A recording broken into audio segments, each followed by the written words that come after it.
Like my story? No, not your story, a story. Since you can't keep your mouth shut long enough for me to read my paper, tell me a story. I don't think I know any stories. You don't know any stories? No. All right, I'll tell you a story. This is a newspaper, right? It's 90% bullshit, but it's entertaining. That's why I read it, because it entertains me. You won't let me read it. So you entertain me with your bullshit. Tell me a story right now. Go. Wait.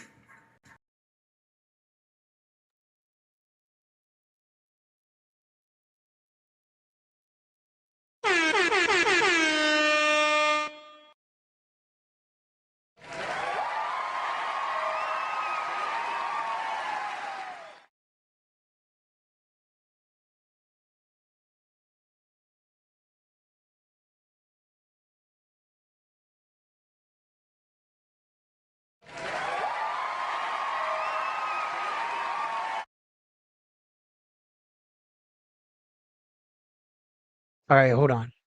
I think the mic goes like that, and then this goes like this, like a this. Yo, I really gotta fix this right now. This is bothering me. What's up? You're muted. Yeah. How about now? We're good, right? Um, give me 1 second. This is driving me crazy. My mic is acting up because it's the gain and everything. It's cutting out. I gotta see real quick before we start this show because we got a lot of slow cooking today on today's episode. You're not gonna want to miss this episode right here. You know, we gonna invite my co-host up here, Frontline, in a second. You know, you guys, I live vicariously through Frontline. You know, but there's a cost for being Frontline's friend. He be saying the craziest shit about Puerto Rican fighters, and I love him for it. But then he turns on me. You know what I mean? We're now anyway. Straight turns on me.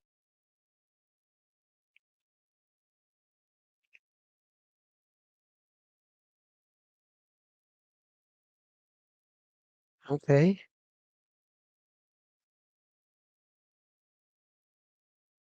All right. Sounds good. Sounds good.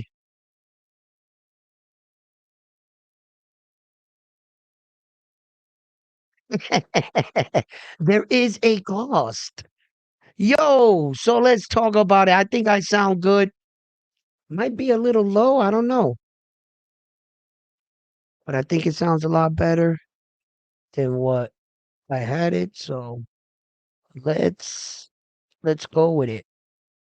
Let's go with it. So fight fans, thank you for tuning in here at another edition of Round One Sports TV. I am always your host, Edwin. Where do all fights start? Round one. Well, it seems like a lot of people, what's up? Oh shit, you know Frontline's boys in here. You know what I'm saying? Lloyd, you know brought his people with him. You know what I mean? It's like they seek him out. You know what I mean? Frontline, where you at? Where you gonna be at tonight? You know what I'm saying? You gonna be up on round one show? You know what I'm saying? Talking amok. You know what I mean? With your boy Lloyd. You know what I mean? Lloyd, I see you. I see you. Don't be coming up in here and start no shit. Actually, do that. Wait. Yo, Lloyd, he be on another one all the time. But yo, Lloyd and Frontline, they got some things in common. It's like when they really get to crying over their favorite fighter, you could hear the sad music start playing. You know what I'm saying? Soft that shit out of here. You know what I'm saying? This is a goddamn boxing channel. Yo, yo, shout out, shout out to the Round One Sports community, chat family. You know what I'm saying? You guys are the best. But yo, let's see here. Salute.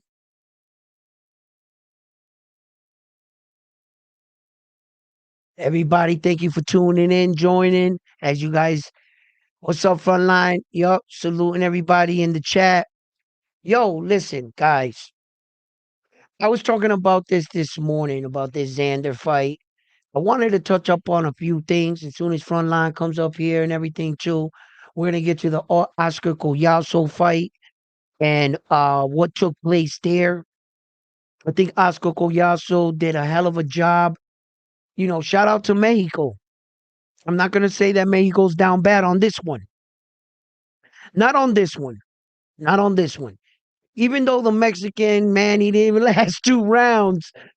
Um, he stepped in and he saved the show. Last minute replacement, not giving a lot of time to prepare, for a fighter like Oscar Collazo, but rightfully so. Oscar Collazo was given the same problem. It's not like Oscar Collazo had a training camp for the Mexican he just fought. It's not like Oscar Collazo, So here's Frontline in the building on cue. You start talking about Puerto Rican fighters, and here comes Puerto Rico's number one fan. You know what I mean? Right to the rescue. That's it. Yo, Frontline, how you doing, my brother? What's Happy going Father's on? Day. Happy Same to late you. Father's Day to all the guys out there. Yeah. Yo, shout out to my boy Lloyd in the building. I know you was gonna give Lloyd a shout out. I knew that. You know, Richard, saludo. He say que se prepare Boots Ennis que Xander Saya le va a dar hasta por el cielo de la. Saludos, Edwin Frontline. what's Osensi in the up building. Salute in my the guys. building? Jason Ayala in the building. What's up, round one in chat? What's up? Listen, So first of all, Collazo. before we get it the Xander, let's get to the Collazo. I know you're gonna come up here and say Mexico down bad. I know how you are, right? Nah, nah, nah. But I'm trying You to know, give him a break on this one no, because I'm this giving him a was a break. late. Yes, So late you're giving him a break. replacement. I'm giving Mexico a break, even though they Good, good, lost. good, good, good. I'm Because giving. because you can't count this one like that. Nah, Nah, he did. He nah. wasn't. He wasn't prepared. I mean, the dude had less than 2 weeks notice. Yeah, yeah, yeah. Now, is that an excuse? Absolutely not, because you should stay ready. You know what I mean? That way you don't have to get ready. Okay, yeah. Go ahead, continue. But for this particular fight, he wasn't fighting a bum, or he was fighting Oscar Collazo, a unified champion at 105. Right. So that's the reason why I'm not gonna go hard on Mexico. You know what I'm saying? Mm-hmm. Um, the dude did as good as he can for the 2 rounds that it lasted. Now, one thing I would say, Oscar Collazo at the end of round one, he went back to his corner and he told his corner, "Las manos le pesan," which Oh, means, which means he's got heavy hands. he's heavy-handed. So that being said, I think Collazo should go back down to 105, finish wrapping up that division, then go up to 8 and work his way up slowly. Now he did say he felt comfortable at 12 and he don't mind staying there. Hmm. Once he gets, they're talking about a fight with Sandoval. Okay. Sandoval hits a little bit. I think he hits harder than this other kid. So I don't. You know who I go for though. I still got my guy Yeah. winning. Well, all right. Some people said, I heard some comments running around on social media about that the Mexican quit on the fight against Oscar Collazo, and you heard the commentator say it looks like he was in there for a payday on some short notice. And I find that to be bullshit. I think that the guy, the Mexican kid, tried to go in there and take Oscar Collazo's his undefeated record. Although he couldn't win a belt, beating Oscar Collazo, a two-belt champion, a unified world champion, beating him at a bigger weight division would be sending a message, hey, little guy, go back down there. This is for the big guys up here. So Oscar Collazo met him at a contractual weight that he could make in order to make the fight happen.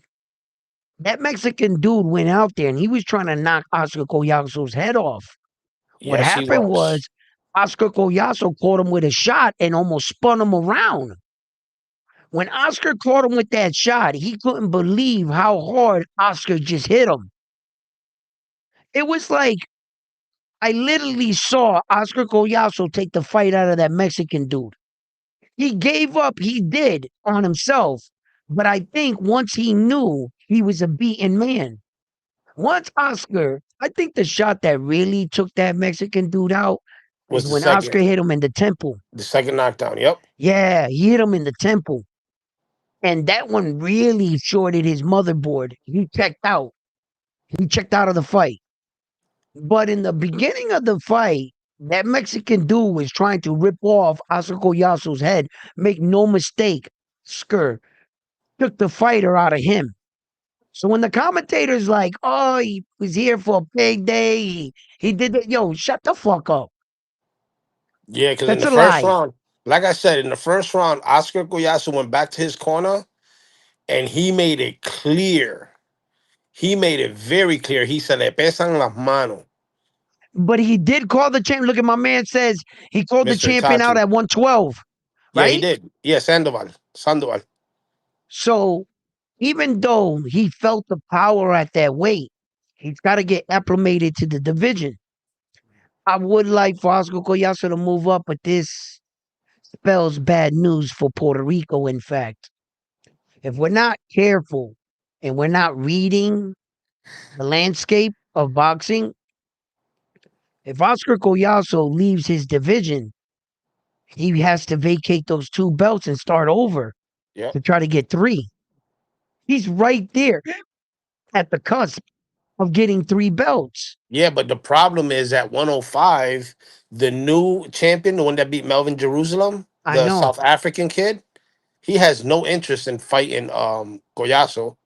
And Pedro Taduran, again, you can ask the Filipinos, you can ask the Puerto Ricans. You're gonna hear two different sides of the story. At the end of the day, if you read between the lines, it boils down to the money. I don't know who it is, if it's Collazo or Taduran that's not happy with the pay, but it boils down to the money, and that's why the fight's not being made. It has nothing to do with the They need to fighters. get this fucking fight done. Yeah. Yo, shout out to Mr. Itachi in the building. He said, "Was good, was good." Did y'all see the Chicano whoop that Spaniard at the White House? We up. Jesus Christ, that Mexico. was a bad ass whooping. From that moment on, I got taller as a Puerto Rican. Because you know how the Spaniards are, right? Because they're allegedly the first Latin race that we all evolved Latin tongue from them. So as far as Latin men go, the Spaniards consider themselves number one, and they rightfully so are.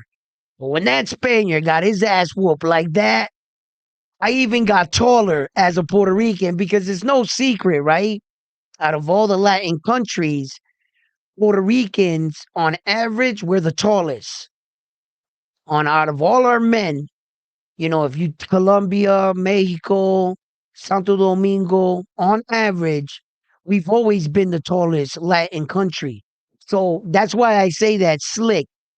I got taller on the day that Spaniard got his ass whooped on the front line on the White House, right? And that's just an inside joke because no matter how, no matter what Latin countries do what, Spaniard always got their nose up like that to all of us, you know, and I see it. They don't respect any other Latin country, bro. They're cocky, arrogant. You know, I see why. You know, they got some big history, flossing some shit, done own almost half the world at one point. You know, the Spaniards did they shit. And if it wasn't for the Spaniards, my people never evolved. So I can't shit on them like Spaniards ain't shit. But without them, there's no me. Spaniards came over to Taino Indian, Borinquin, with the slaves and them and evolved us.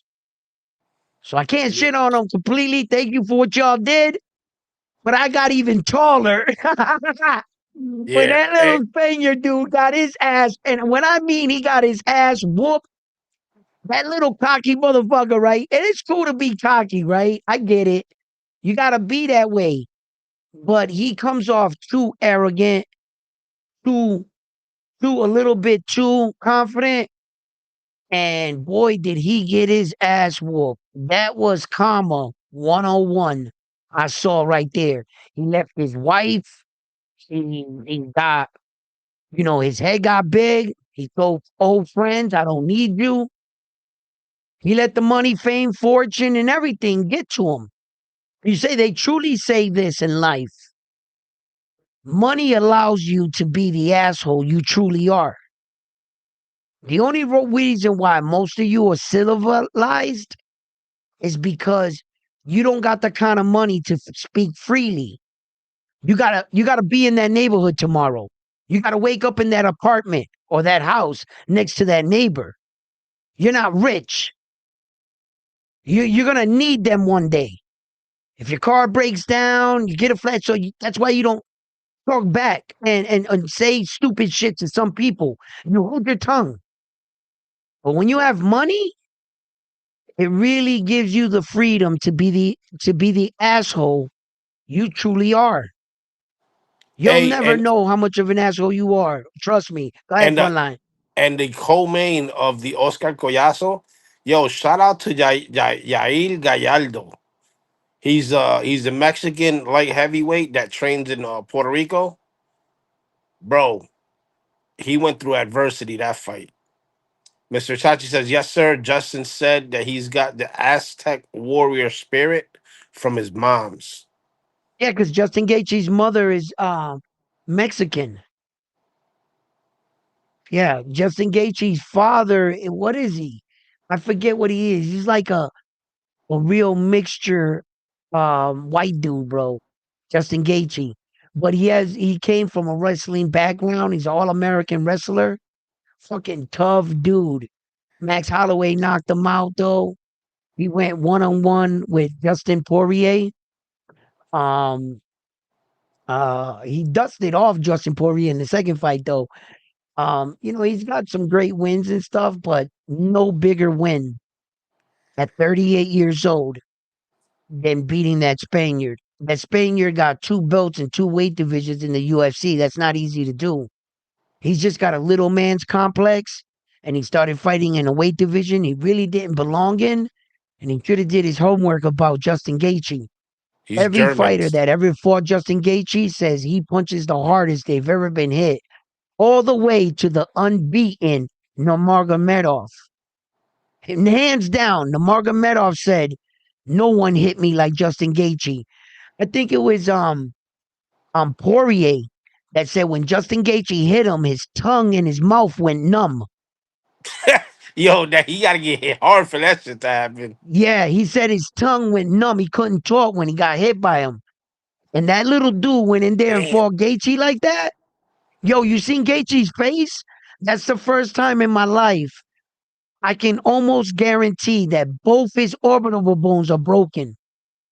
Not one, both of them. He looked disfigured. His mother would not recognize him after that fight. He took an Erison Lubin kind of ass whooping. That was a bad ass whooping. That kind of ass whooping will change a fighter. I'm not sure if that Spaniard would ever be the same. To tell you the truth, that takes something off your life. That took 5, 6 years off his life, that ass whooping. Yeah, it did. He's going to pay for that. You don't take those kind of ass whoopings and It was just that bounce bad? back. It was that bad? Yo, it was bad, bad, bad. I gotta They go see it. stopped the I don't fight. because I don't watch UFC. Yo, check it out, Frontline, right? They tried to stop the fight in the third round. He said he couldn't see. The doctor heard him say he couldn't see. The fucking referee pushed the doctor out of the way and said, I don't give a fuck what you said. He asked the fighter, you want to continue? The fighter said, yes. The referee overruled the doctor in the moment. Then the doctor stepped in and said, okay, let the fight go. The referee wouldn't let the fight stop because the fans were going crazy. But he was saying he couldn't see out that eye. The next round, he did the same thing to this eye. Yo, he hit him so hard that the Spaniard grabbed his face like this in the ring while they were fighting. He went and he took because that shit hurt. Yo, it was yo a monumental ass whooping, considering that Spaniard beat he hit the run he went on. He beat like all the top fighters in the UFC, the best champions. Max Holloway has never been knocked out in his career, type shit. And this motherfucker was just walking through everybody. He knocked out Alex Volkanovski. Whoa, whoa, That was whoa. insane. Easy there, Kermud. Easy there, Kermudgeon. Easy. What'd he We're say? gonna we're gonna get to the trash talking in a minute. He said holding out hope for Zayas. But I think Boots figures him out and makes sex to him. Whoa, Easy there, whoa there, buddy. Whoa there, Curmudgeon. buddy. We're gonna get to it. We're gonna get to it. Yo, shout out to Mil Pera in the building. He said Spain wasn't like Britain. They were more like Roma. They embraced local cultures rather than exterminating them or treating them like subhumans. Different Yes. cultures. Mr. Tachi says the Spaniard actually quit twice. Um, he wanted to quit, says Mr. Tachi. Yeah. Kermit, let's let you. I mean, if you want to jump right into the smoke, let's just do it. But I don't know. Recap though, real quick. Jojo Diaz got his ass whooped by Ah, H2O. And then that's heartbreaking for me. DMV's next Tank Davis, I guess supposed John Ingram, Yep. he got fucked Mm. up too. Yo, stop. Right there. Stop.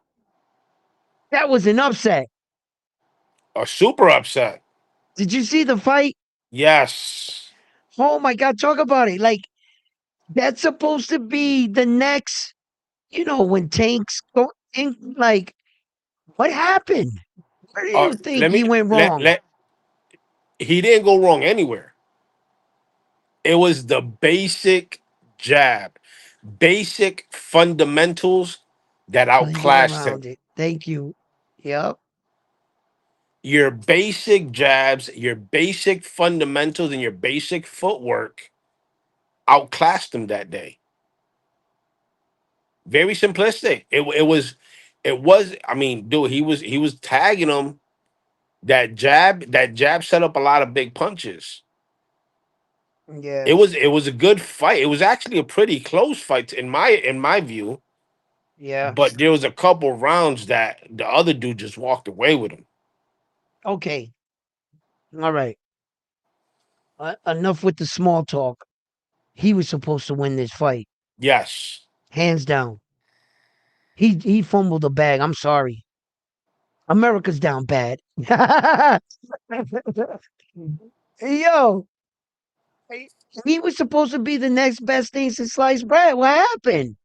Dude. See, that's the same thing with that Mayweather kid that went to Zuffa. Floyd Merriweather. Mayweather. Yeah, the phony Mary, like below Merry Christmas, Mary. Mary Yeah, like Weather. Merryweather. What a phony baloney. Oh my God. It's like having it's not the Jordans, it's the Gordons. I got the Gordons on. You know what I mean? It ain't the Motherfucker Nikes, it's the don't Ikes. it's Ike's. Yo, listen. It don't got the same swing. It don't hit the same way. Nah, May a Merryweather, Merriweather. Merryweather. But anyway, he was supposed to be the next. Yeah, but You yo, know, shout out to Ingram. He got to keep his head up, and don't let this loss steer him away. Just because he's got an you're L, right. don't mean You're right. You're right. because he had a hell of a fight. It was again a No, he did. very basic jab and basic fundamentals outclassed all the extra shit that the dude Wait a had. minute. Wait a minute. What's that dude? That Puerto Rican dude with the glasses, and he has the channel. Sometime he be coming on. What's his name again? Caribe boxing. No, no, no, no, no. The other one.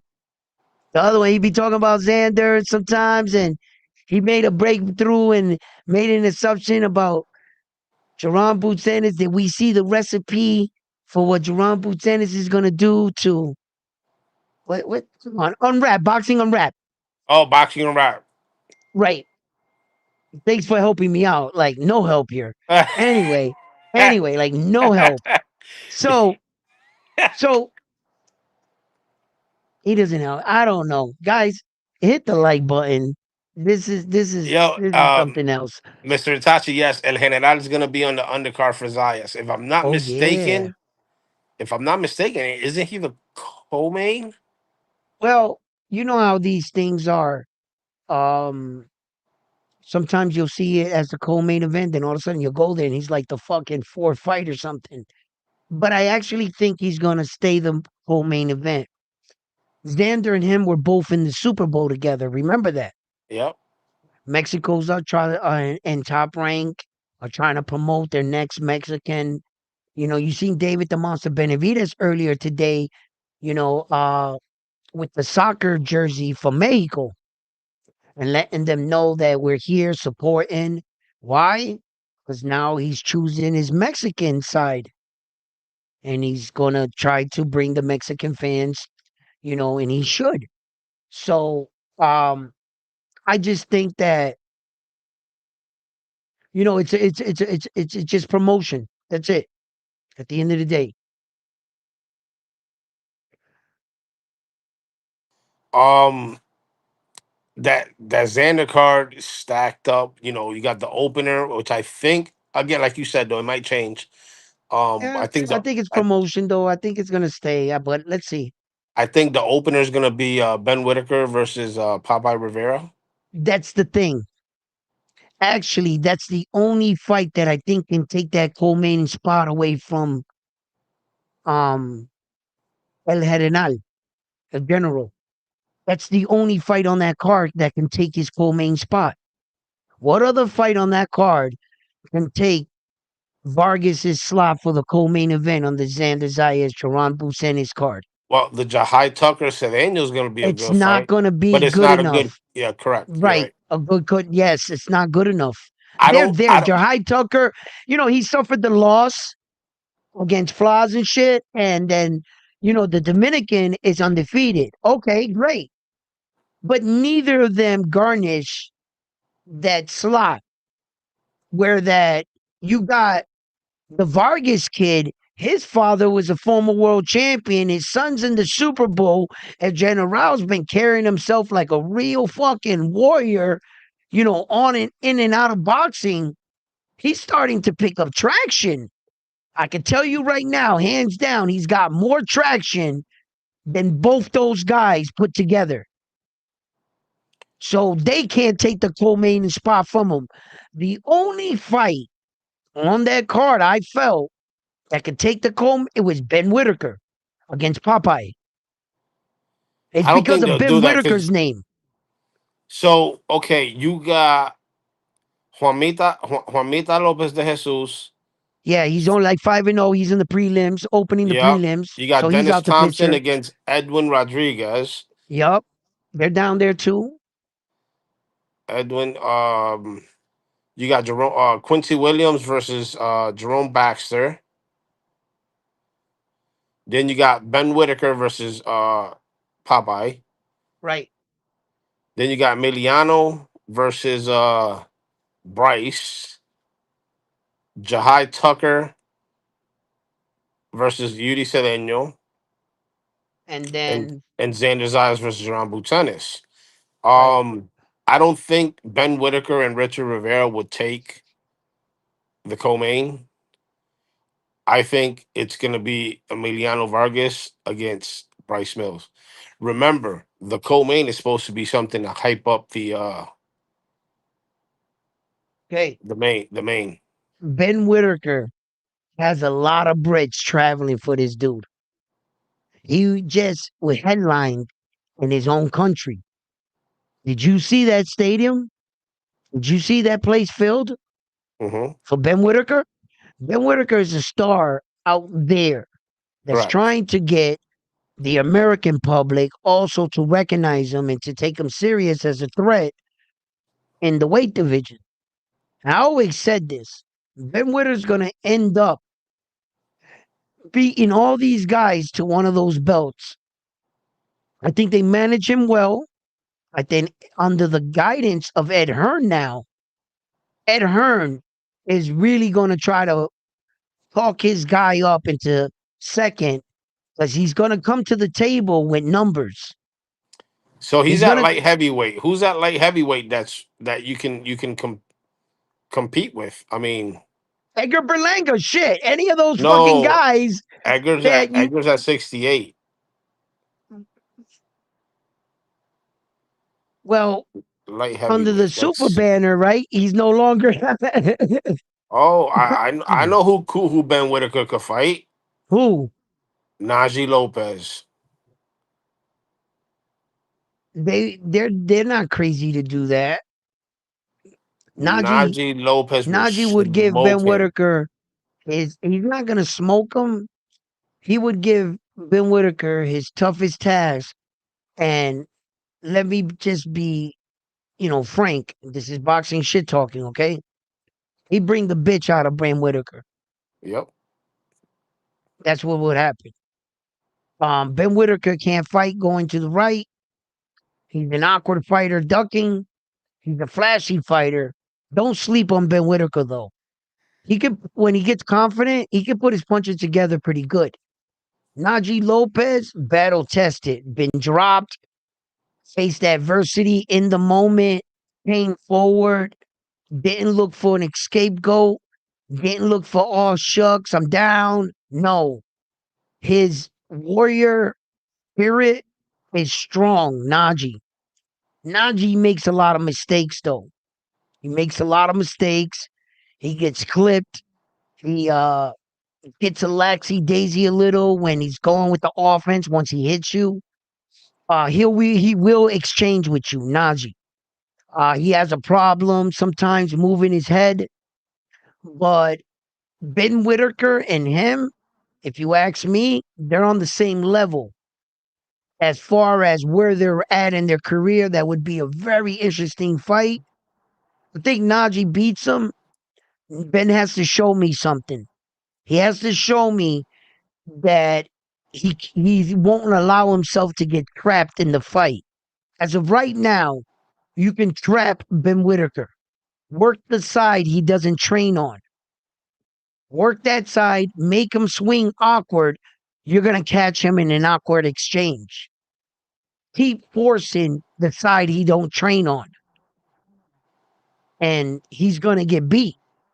So unless Ben Whitaker corrects some of these things, and he doesn't just rely on God-given talent, like right now, Ben Whitaker is outshining these dudes because he's he's moving in a way, and they're putting him against these kind of guys that are not really catching up to him.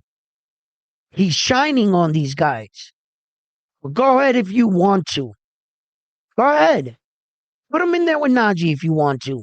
If you believe in that dude that much, go ahead. But as of right now, we're talking about New York City, June 27th. Ben Whitaker is coming to America. The numbers alone, I'm sorry, Emiliano is not putting up those numbers. Neither is Popeye and I mean not Popeye. Neither is Dominican dude, the Sereno, Yuri Beauty Sereno. Sereno. They're not putting up those Nah, numbers. nah. I disagree. I think that's gonna be full of Dominican Puerto Ricans because I'm not sure the Dominicans are showing up yet. They haven't proven it. They talk about a good game on the end. Shit, they did that for Subriel. And no sooner that man lost, the Dominicans left the building. There's, they don't got enough to grab onto. They can't survive losses. For the Dominicans, they need wins and belts to start beating their chest. Every time they get a fighter that goes one belt, one fucking belt. That's all they've ever been able to do. Then their fan base is not there yet. They need a Dominican fighter to come up and grab that Dominican torch and prove to them, you can count on me. I won't let you down. Then the fans will start coming out. But as of right now, you don't got enough fan base.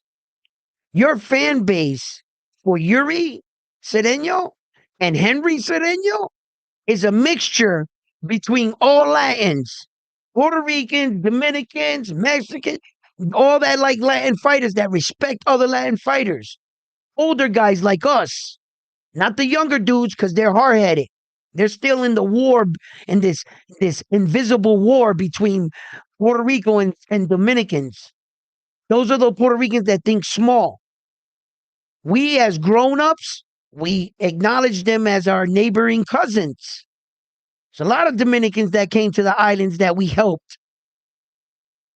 You know what I'm saying? So we don't all feel that way. So like Rohan Polanco and shit, we Puerto Ricans back him up.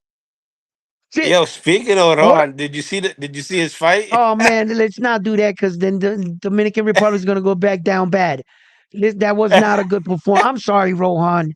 Say what you want. Be mad at me. I'm just being critical, bro. Don't take it personal.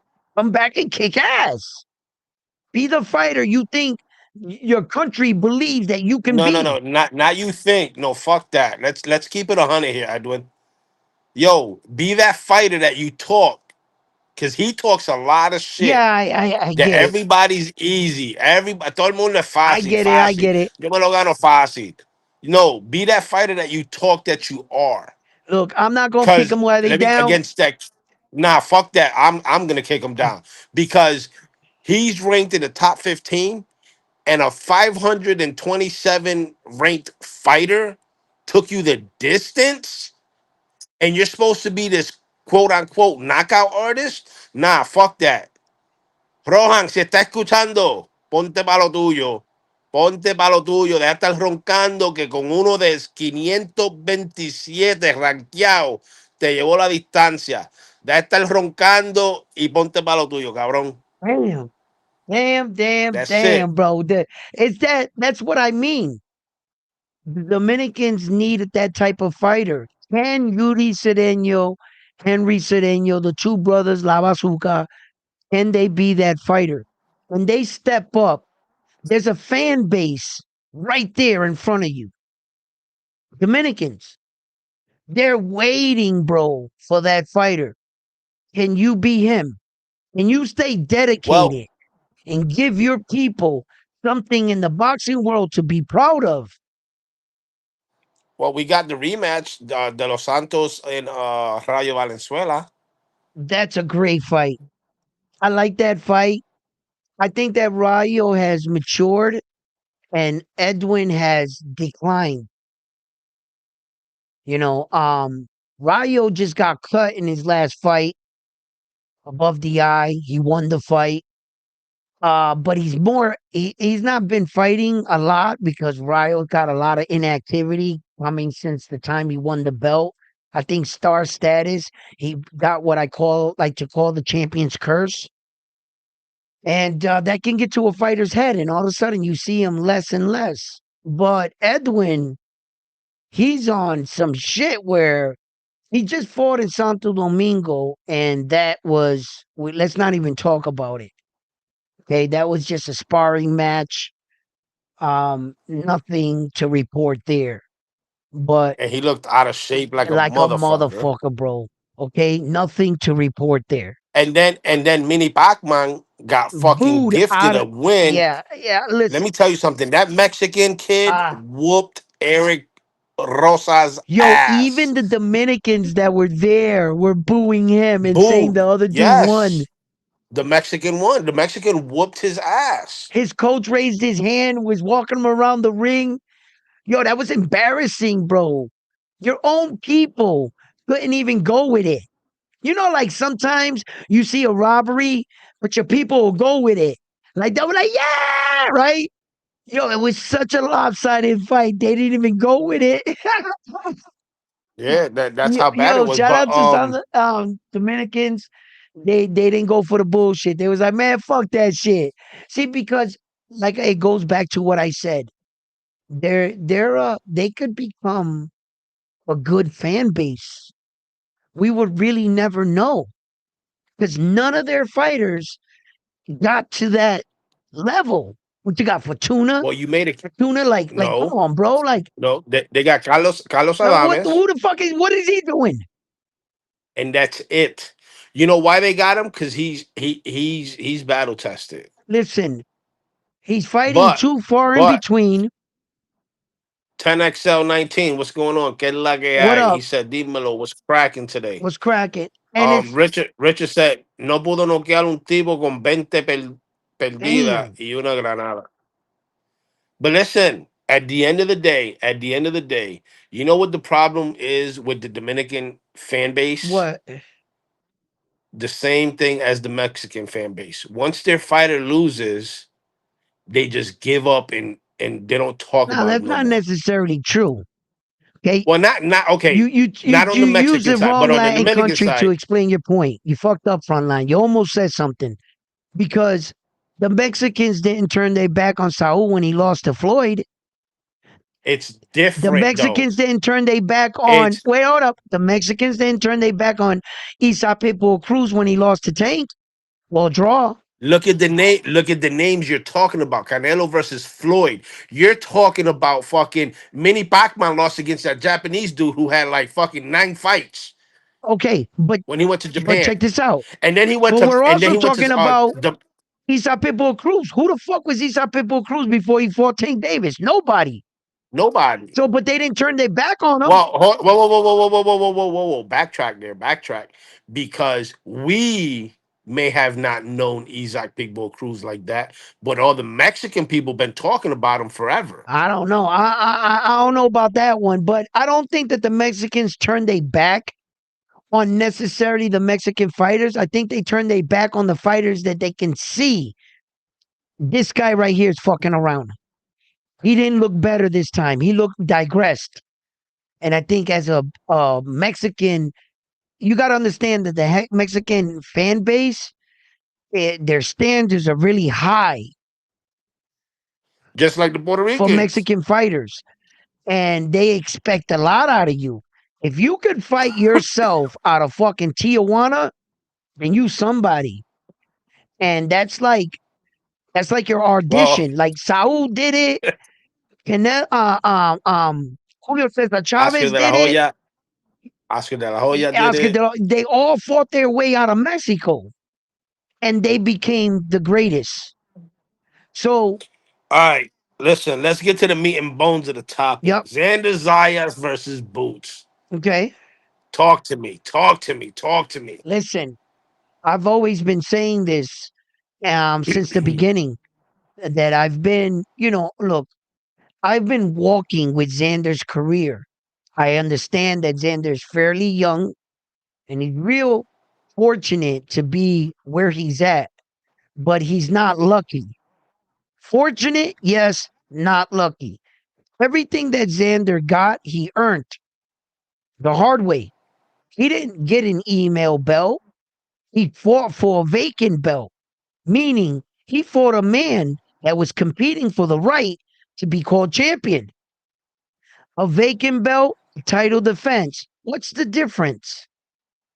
If when you are the champion, the second you sign the contract, you give up that belt, you put it on the line, and you give both parties have the right to win it.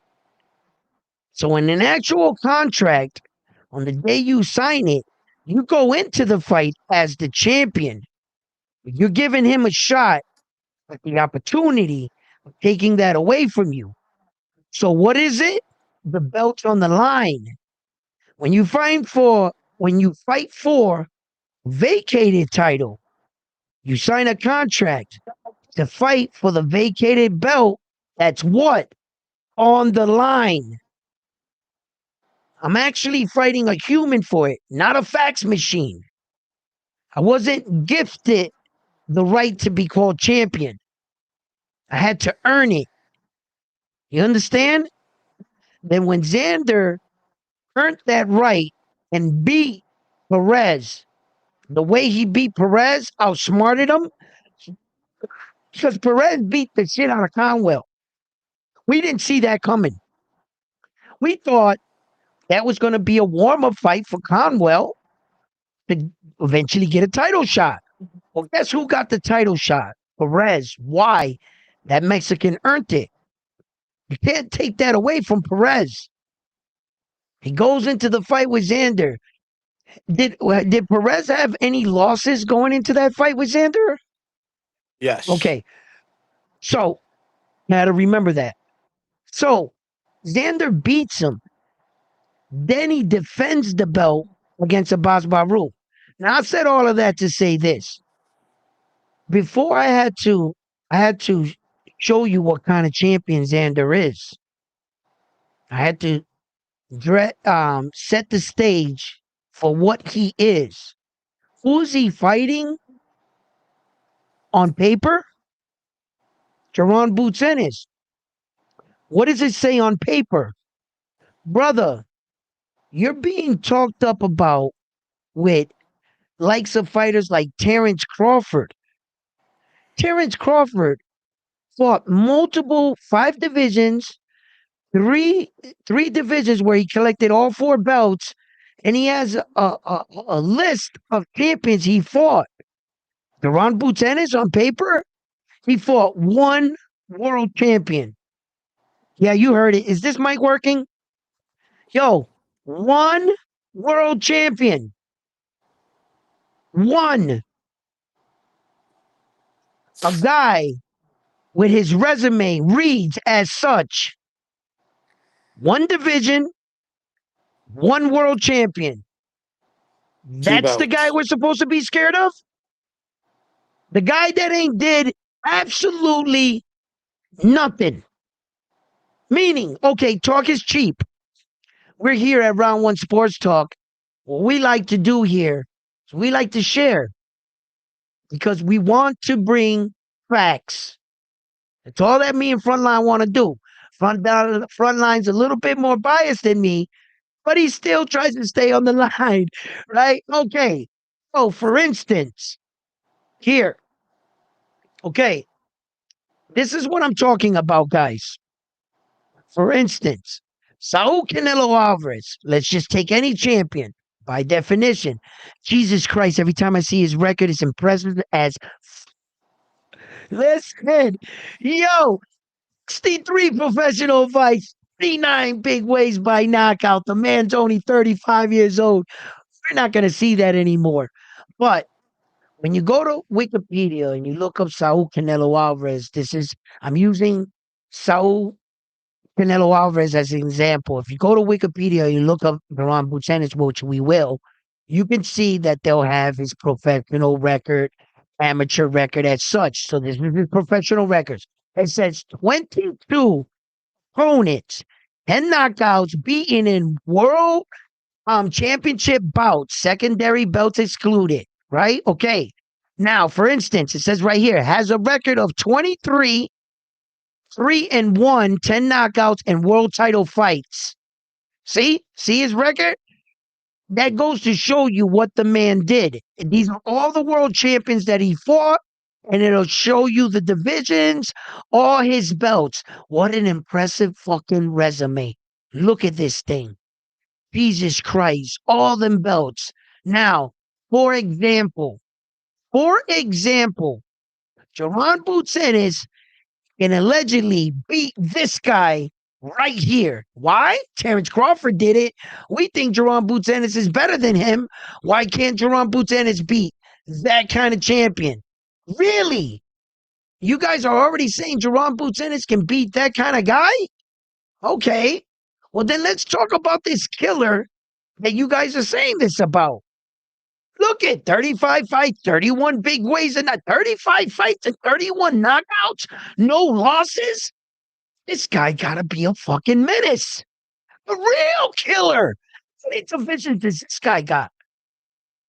How many people, how many champions has he knocked out in world championship fights? Jesus Christ, look at this guy's resume. Well, let's check him out. Here we go. There's the killer right there. Huh? Has defended 3 opponents, 2 by knockout and world title.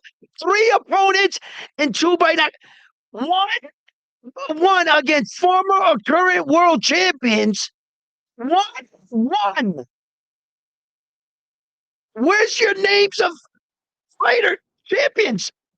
It goes from your professor. This is your professional resume right into your amateurs. Because there's nothing else to talk about. You're 1-0. You have 3-2. What the fuck are you guys talking about? Are you serious? You mean this guy with this kind of resume can beat Saul Canelo Alvarez? Is that what you guys just said? How about? Oh, Jesus Christ.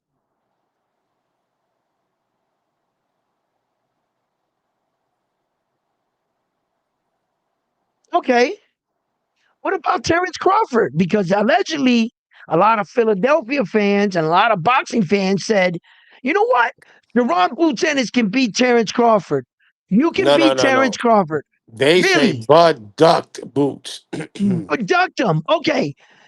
This man has 20 opponents, 15 knockouts, beaten in world championship bouts. These are the 5 divisions he fought in. Has a record of 7-4 in literal title fights alone.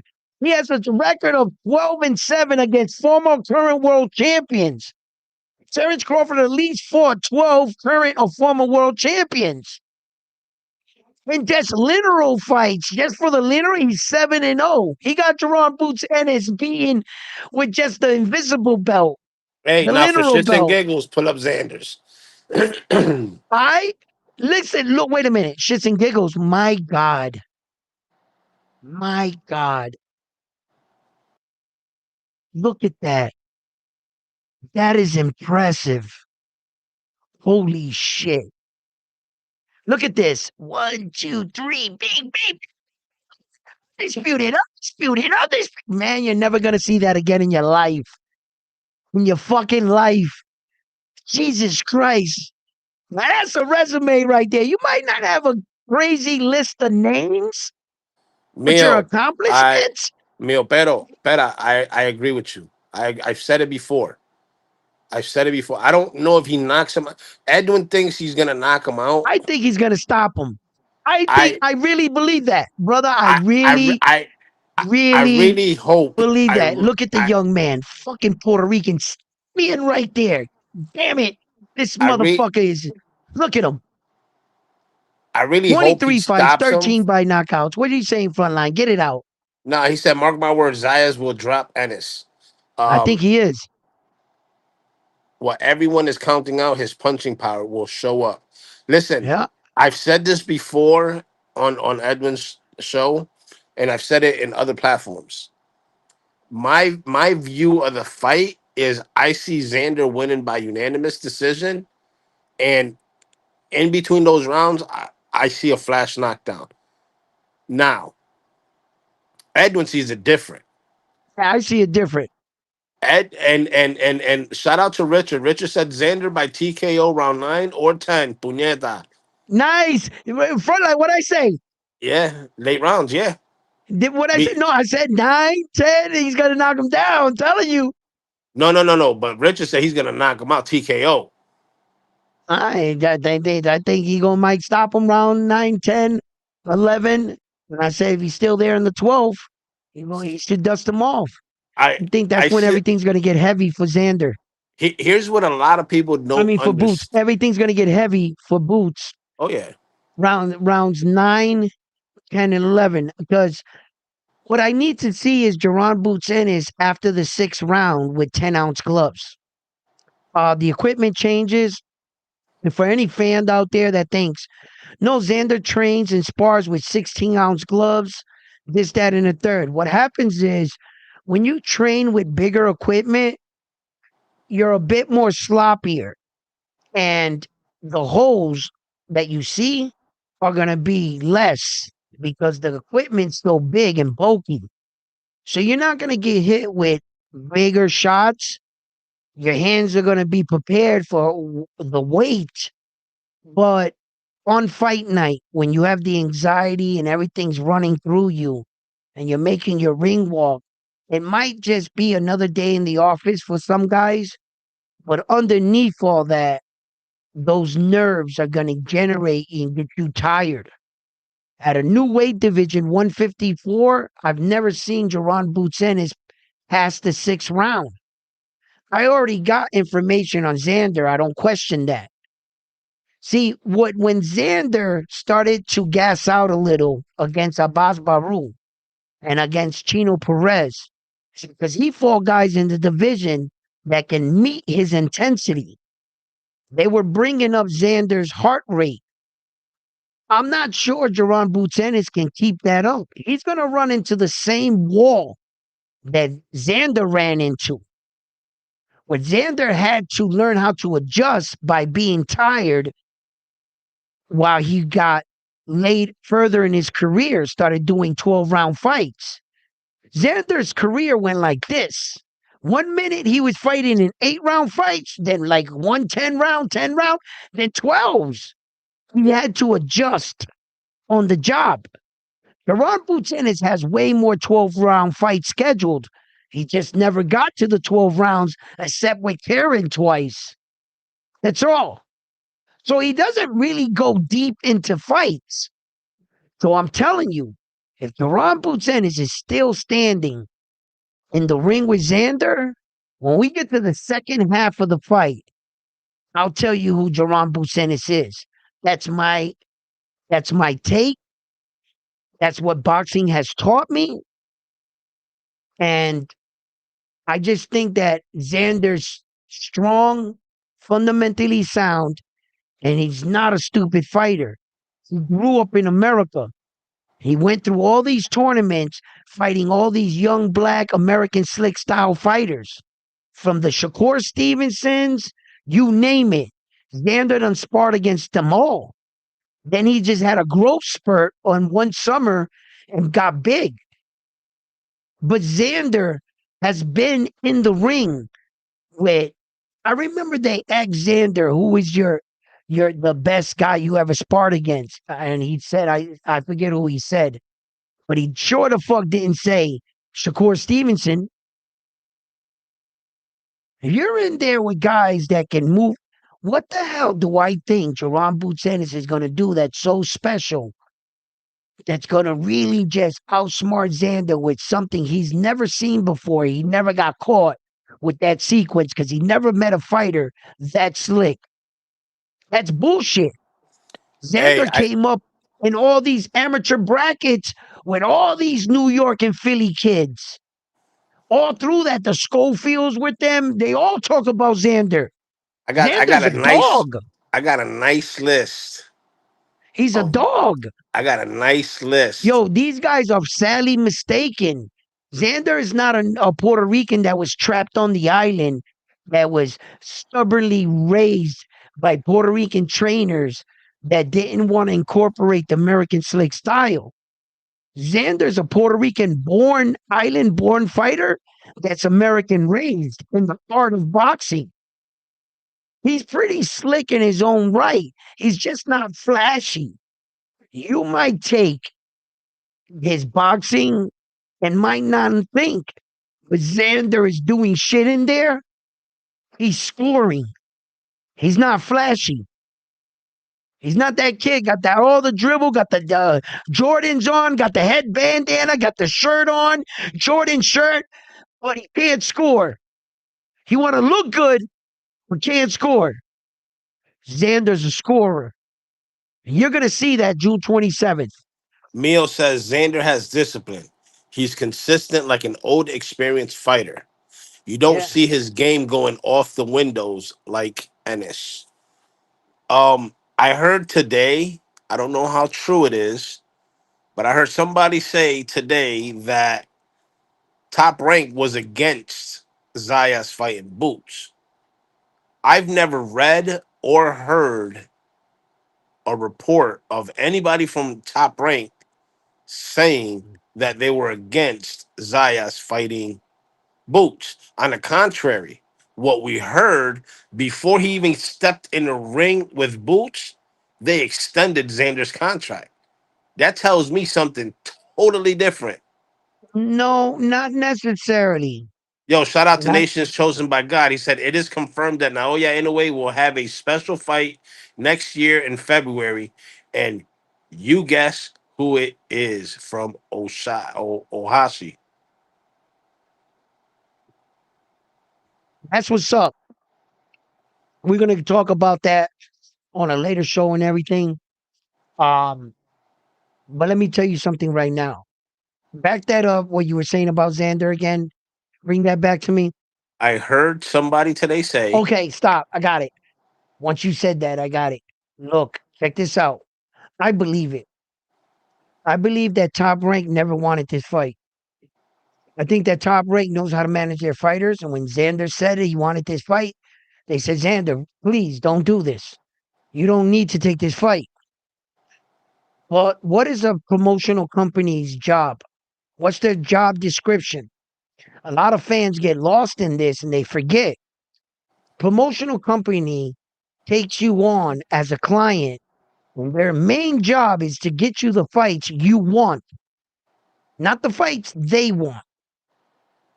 Top Rank knows how to manage the fighter. They can suggest things. But if the fighter puts their foot down, says, no, Uncle Bob, I want that fight. Just like Big Baby. He wanted to fight Martin Bacoli. Top Rank told him no. They didn't want the fight. They didn't like the fight. They came off. They were boisterous about it. Well, what they do? They gave him the fight. Top Rank doesn't like this fight. But you know what they did? They gave Xander the fight. They're going to allow the kid to be there to be great. They're going to allow him to take this fight. Well, what did Top Rank do after that? You know what they did? They want to help the young man out, Xander. And sometimes in a fighter's career, as you're going through training camp, you and your team starts to remind you of decisions you made. Yo, you know you took this fight. If you lose this fight, your promotional company can drop you. While the kid is training, he's got the pressure. Not only did I take this fight, but I could lose it all. You know what Top Rank did? They set Xander free. They said, hey, come here, Xander. Just in case you're thinking that if you lose this fight because you asked us for it, let me tell you something right now, kid. Here's a 5-fight contract deal right here before the win or the loss because we believe in you. So what we're letting you do is we're letting you fight free of worry, at least in that part. My promotional company, you know what?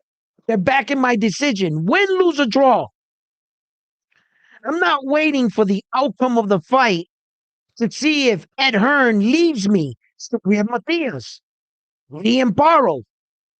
Soon as they lost, Ed Hearn beat feet.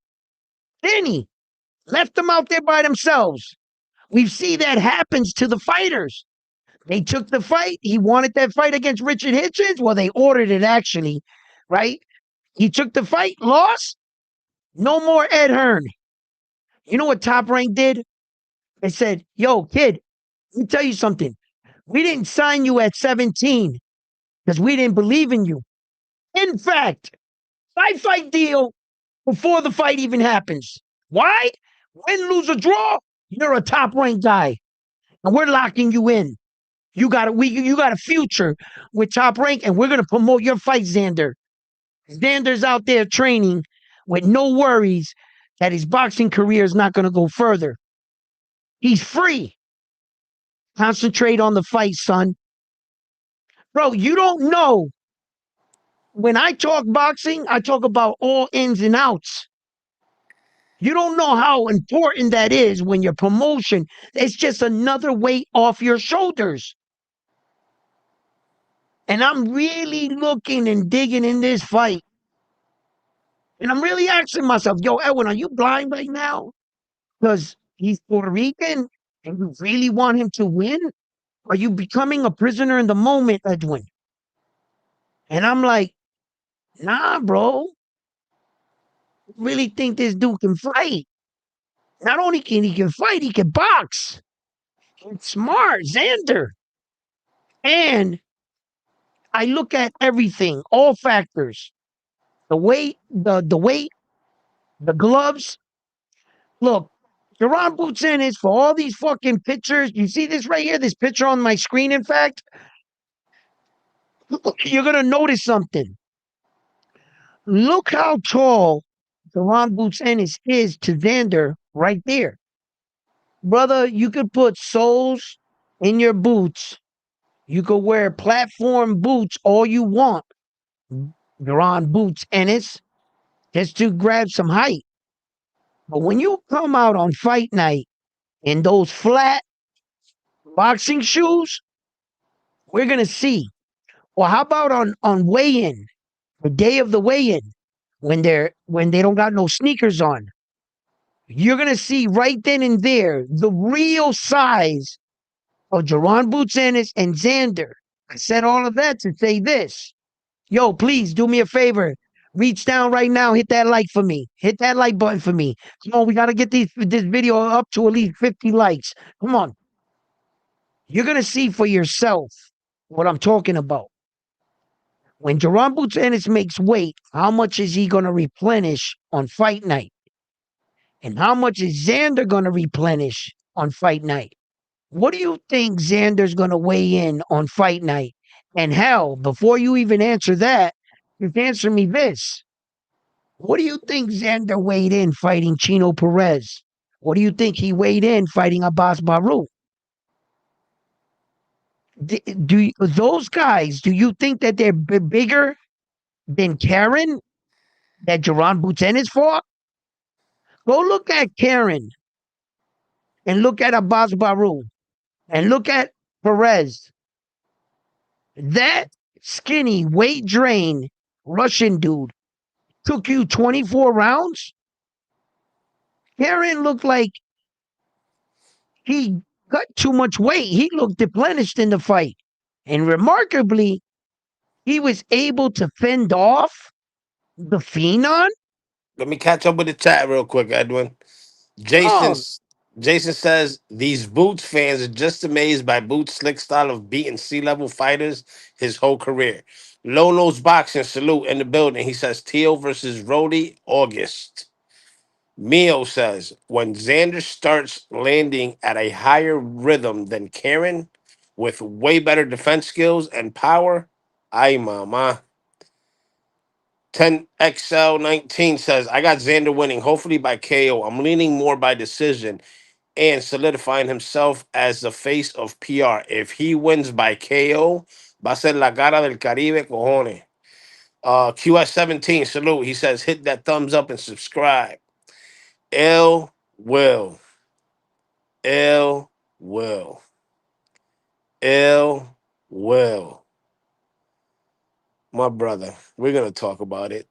He says, what is he? Zayas Read looks it. Wait. Read it. Zaya looked bad at face off. Boots gonna kill that man. Listen. Flyer, hold on, let me finish this. Only Yeah. a couple more. Flyer frequency in the building. Edwin, what up? Hey, Flyer, we gotta talk. We gotta talk because you talking some shit about Felix Tito Trinidad being a cheater. That man never cheated a day in his life. We gotta talk, Papa. We gotta talk. Santos boxing in the building. He says, Dímelo. 10XL19 says, where the link at? Question. Ill will. So, having an inch or two is going to neutralize Boots? Laughing emoji. Low key. Salute. He says 175, 180. That's what he's going to rehydrate to. Santos Boxing. Breaking news. Close sources, Teal versus Rolly this August. They are in talks right now. Ill Will. Zayas can be 6'5". It ain't gonna save him. Flyer. I got Boots, but I'm as biased as Philly. I'm a biased ass Philly dude. Respect. Respect. I mean, shit. I'm a biased ass Puerto Rican. Jason says we're gonna see how tough Boots is once he gets clipped nicely on the chin. Ill Will. Karen looked drained. Question. Look. Already with the excuses. Karen looked drained. I thought he looked healthy. Boots was drained as hell. So Karen's better than Zayas when he gets KO'd. Okay. Ill will. I 24, 24 rounds with Karen, and Patty Donovan packed him up in 5. What are we talking about? Zayas has never been to the canvas. Now, if he gets clipped and he drops, we are all gonna witness how he faces adversity. That's it is what it is. Going to be a lot of crow in this chat June 20th. Hey, Santos, it's either we're gonna eat crow or we're gonna feed y'all Boots fan crow. It's gonna be one or the other, and y'all better hope Zayas don't win, because you know me and my mouth, I'm gonna talk hella shit. I got a nice list. I got a nice list of people. See, all facts, he get a pass from Edwin. He don't get a pass from me. Cause see, he from Philly, so Edwin's giving him a pass. I'm not giving all facts a pass. Nah, I'm not giving nobody a pass. Nobody gets a pass from me. Even my own Puerto Rican Caribe Boxing. If you listen and if you in the chat somewhere, I know you probably working right now, but if you you're gonna be the first one I chop up. Cause he got Boots winning. He got him 60-40. Low You key gonna tell said, me that this man don't look starving? This guy right here, he's bigger than Abbas Baru. He's bigger than Perez. He's on the screen. Oh, he didn't look depleted. Is that what you're saying? wait, five Hold nine up. and a half? 5'9" and a Ho- half. Hold Xander's on. damn Hold on. near Hold 6 on. feet Hold tall. on. Hold on. Hold on. 6'1". Hold up. Let's get it. Hold up. Hold up. Let's look at this. You know what? Hold up. I got one better. Let's see here. Okay. Talk front line. That space. Oh no, I thought you was talking. Let me see what Ill Will says. So you forgot they were passing around Boots pick on the internet, how skinny he was, and socks baggy on him. Here we go with the excuse. I don't want to hear no excuses come fight night. I don't want no excuses. And we're gonna hear and still. Boots, the greatest Philly hype job in boxing, says Jason. He's a 47 fighter. So how how obviously smaller than Abaz round one. What we talking about? LOL. Santos boxing. I'm not a fan of either fighter like that. I think they both good, but I'm using boxing knowledge here. This got nothing to do with fanboy shit. I believe Boots has more ways to win. Lee. I mean, all They, these they more ways to win shit. Like, it I looked means at not all Jerron what Buchanan' opponents. Now, what one of more those fighters, ways look, what the fuck? what more ways does he have to? You mean he's got more tools in his toolbox? Because if we're talking about tools, I don't know if you caught this fight, but John Ingram against this last dude, John Ingram's supposed to be this next thing from the DMV, and basic fundamentals Are you nullified him. serious? Cameron's still fighting at Bro, 47, but he was bro, drained 2 years ago. What we talking about? LOL. Come check it on, out. round Hold on, one. hold on. Stop, guys, stop. This right here is what took Jaron Boots in his 24 rounds. This is what he couldn't knock out. That's what we're talking about. For all you guys that are think you're saying something, oh, round one, this happened 2 years ago. This happened this. He's still at 47. Whatever, whatever. Okay, granted, that's your guy's biggest hurdle. That's the guy that took your guy 24 rounds. That's the guy that got dropped twice in his last fight and got his ass kicked and lost. What Jaron Boots Ennis, he couldn't do a better performance than that. He couldn't do what that dude did against Karen. Boots knocked him down once. He didn't knock him down twice. He didn't embarrass Karen. He made the fight so close that some onlookers felt like, you know what? Karen did a lot better. And in fact, Karen didn't win shit, I don't think 4 or 5 rounds between both fights, to tell you the truth.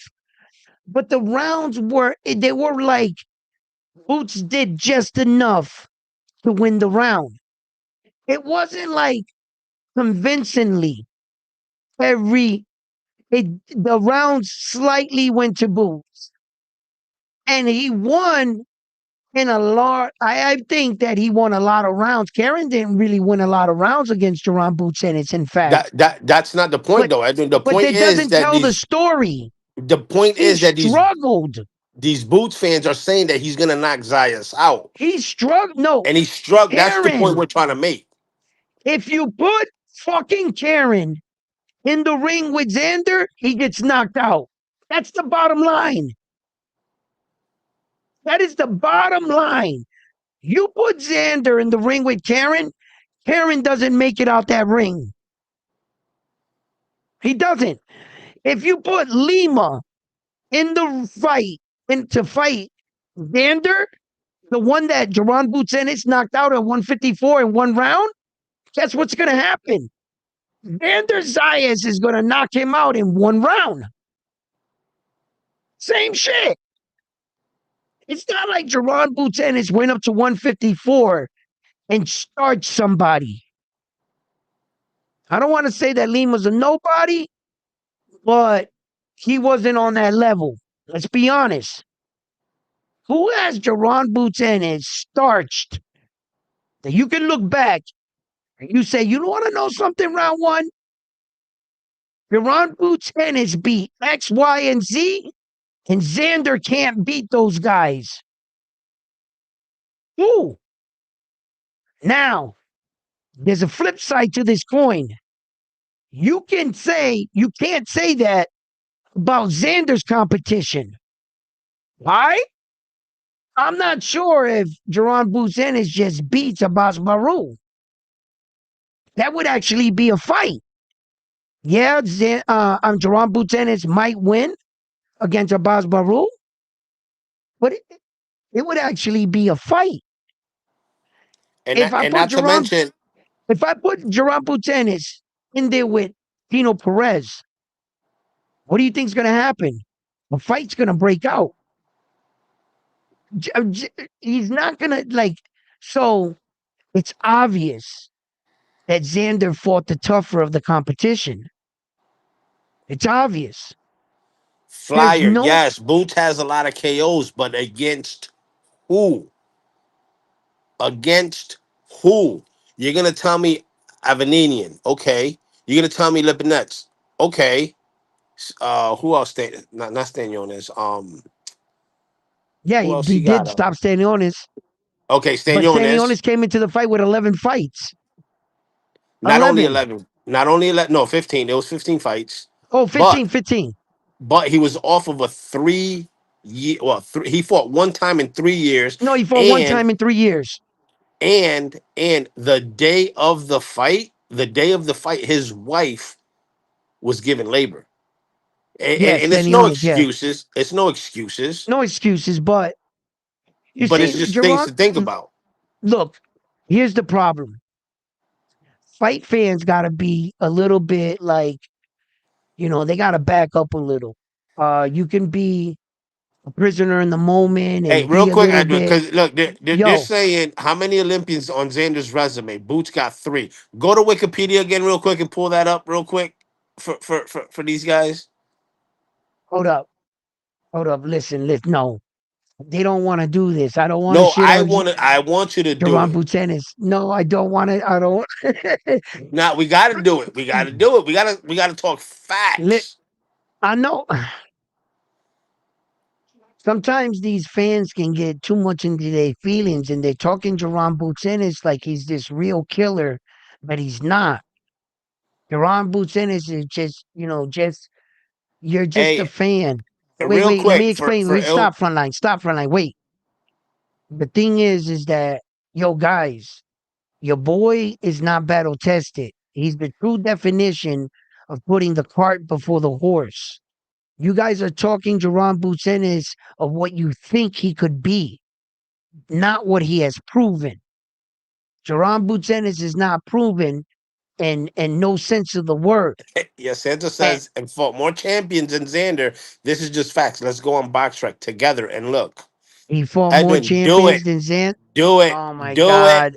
Do it. Why? Why, guys? Why? Do Why do it. you guys do want to do this? Why? Why do you want to do this to Jerron Butenis?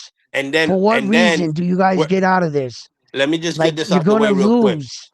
You're Let me gonna get this out the lose. way real quick because I know they're gonna say, "Oh, Abbas Baru took Xander Zayas to a quote unquote split decision." Just so you guys know, two of the fucking judges had to fight 116, 112. One judge had it 112 to Stop. 116, 116 Stop. for Stop. You don't have to Baruch. say anything else about that. You don't have to say numbers because we'll get all facts numbers right here at Round One Sports Talk, where we only bring up the facts. So whoever did this, Garon Busenis could thank Sa- that guy in the chat you can for thank doing Santos this. Boxing for that. You can thank Santos Boxing. We can all thank Santos Boxing for what I'm about to do to Jerron Butenis. You thank him for that. Okay, because I left this alone. All right. Jerron Butenis, 35 and 31. Okay, he's 28 years old, allegedly 5'10, which I think that's a lie. It's more like 5'8 and a half. Okay, but check it out. Here we go. Here, yeah, I know you're laughing because I've already done this for you. Okay, listen. Jerron Butenis' professional boxing record has a record of 1-0 against current or former world champions. He only fought one champion. One. One. And you're talking him up against the likes of Terrence Crawford that has 5 divisions, undisputed in 3 weight divisions, and he fought over, what was it, 12 world champions? This guy has one fight against one world champion. And you guys are talking him up like a killer, like a guy that's accomplished, like a guy that did some shit. You guys are the definition of the true prisoner in the moment. He's 28 years old. He's been around boxing for a little while, and this is what he accomplished. You has 3 defenses of 3 opponents and 2 knockouts in world title fights against current or former world champion. He's 1-1. Well, one fight, 1 knockout. He knocked him out. You understand? Look, he got the defenses of the opponent. Look right here, his amateur record, everything he's ever done.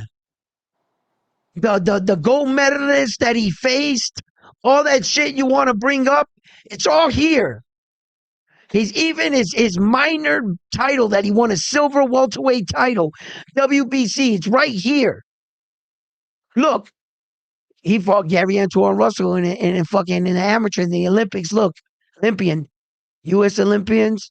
Look, it's all right there. This is your boy. That's who you're talking up. That's supposed to be a phenom.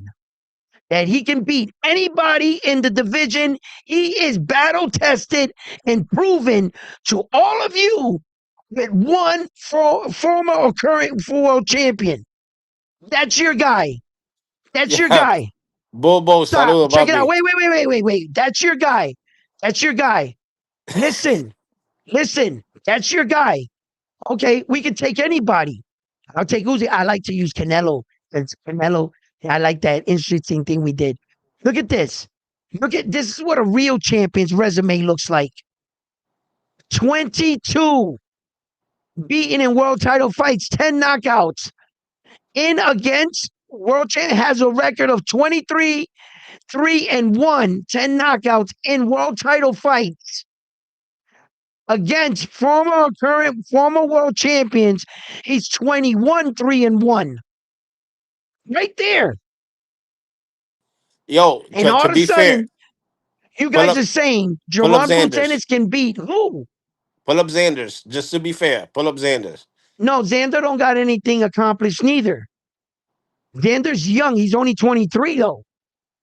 No, Xander but only got but just to be fair, pull it up because he does. all they got on Xander, puppy. All they got on Xander is, you gotta know Xander's shit. Like, okay, um, he's gonna fight Jerron Tennis, right? But you see Yeah, but right he's got here, one title defense. no. There's two titles here. There's two They only have titles. one. So you got to know this shit because Right. they don't honor the WBA. I So they're understand not that. going to have his WBA record and things But up. Wikipedia will though. No, it's not going to have it. Not for him. His Wikipedia is not even started really. Xander's too young. Bro, look at this is American his amateur highlights it starts. Sebastian Fundora stripped. And then it has the middleweight championship and the Puerto Rican championship, and that's all Xander has. They don't Okay, so have yeah, any of his. No, they so don't have it because his okay, they don't got none of Wikipedia his is building. accomplishments. Got you. Yeah, Yo, shout out to Bulbos in the building. Santos says I can't wait till the 27th. I'm gonna cook you niggas like Thanksgiving pernil. like Thanksgiving, baby. Yo, Big listen. Boys Boxing salute. He says my advice to all of you is get something on Xander on points before the bookies wake up. You know what I like about Xander's shit? Check it out. Look it. He fought for the vacant North American Boxing Federation Super Welterweight, the WBO, NABO Super Welterweight. He was always involved in some kind of minor or title fight. Look at all the trophies going up in his resume all the way into present date and time. Let's check out his opponent, Jerron Puchenis. Santos. Oh, there's no trophies here. Well, he got a trophy right there. He got Oh, one right there. Got one right there. Santos. Interim right there. Got it right there. And then, oh, he got a little vacay IBO. Oh, You know, I'm gonna cook you. I'm gonna cook if yo okay. when Xander wins, you're gonna be the first text. You're gonna be the first text I shoot. Yo, this You shit is and crazy, all right? Look, facts. You and check all it out. Check it facts. out. Check it out. Group This is this text. is this is Jerron Buten's resume, right? He starts off his career 4 round fights. 1, 2, 3, 4, 5, 6, 6 4 round fights. All losers. Uh, he has All one. losers. Oh yeah. He fought a bunch of losers. He fought a guy with a 1-9 record, not a winning record. 0-1, not a winning record. No, he didn't even win a fight yet. Not a winning record. 3-12, not a winning record. 1-3, not a winning record. 2-4, not a winning record. Oh shit, you finally fought a winner at 4-2. Then you go and fight a guy with another losing record, 3-4, 28-16. Yeah, competition starts to get a little bit better. Another loser, 16-20, 6-32 losses. 6-32 losses. 3-18. Bunch of losers, Jerron Busen has fought. Okay, let's go over here and look at fucking Xander. Let's see if we can see a difference in the way they started their career. Let's see what Xander does. Oh, here's Xander. We're looking on the individual right there. Okay, his first, well, he had one. This guy was undefeated. He was 1-0. Winner. Oh, 2-2. That's even. That's a winner. 1-1, even winner. 6-6, winner. 1-0. That's the winner. Oh shit, there it is. 2-5. Now that is a loser, my friend. But then from here on in, he's got a winning record, winning record, winning record, winning record, winning record, winning record, winning, winning, winning, Still winning, winning. winning, winning, winning record, winning record. You know what? He never fought a guy with 35 losses. I'll tell you that much. And every guy Winning. he ever fought were winners. They didn't Still sell Xander winning. on the fact that he had to beat a bunch of losers to Hey, get a winning record. shout out to Ryan in the chat. He said, "Did anybody ask Xander what his last meal will be? It's like he on death row. It's time to take that walk to his death." Round one, you sound scared to death, bro. Laughing Yo, emoji. yo, check it out, man. That sound like you said some real authentic fucking, shit. But the problem in Jerron Boots Ennis is the guy walking the Green Mile, and Xander's the CEO walking him there. You know what I'm saying? Yo, Your shout out boy's to gonna get Goki. cooked. Goki, you been hiding, Bob. Where you been at? Okay, you know what he needs? Whatever you press, can't hear it. You can't hear that? I can't hear it. The chat might hear it. Uh, Yo, uh, Big Boys Boxing says Xander isn't the biggest puncher at 54, but he has good fundamentals and movement, better than Boots. It's really not rocket science. Pick with your brain, not your heart. Bulbos and Low Key are talking soccer, which, by the way, shout out to Messi. Messi had a hell of a game today. Um, I don't like Messi that's how. because when you put on his shirt, it gets too messy. Uh, Boots ain't no killer with a resume like that. Laughing emoji says Jason. Koki says salute Edwin Frontline. Ryan says round one, you sound scared. Yo, drop the link again for these fools. Whoever want I to come mean, I up here, dropped the link 100 times. They the ones scared. yeah, put it up there. If Boots win, y'all gotta put all that Xander glaze to Boots. Listen, we've said it here before. Oh shit, Koki got a girlfriend, guys. She's been keeping me busy. Oh Oh shit, no! Cookie! Congratulations. Hey yo, let me find out that Koki took Ali away from fucking Boogie Bear Bear Boogie. That's why Boogie mad.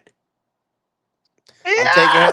Yeah! I'm taking her to the Zayas fight this Friday. Edwin, if you're there this Saturday, let's link.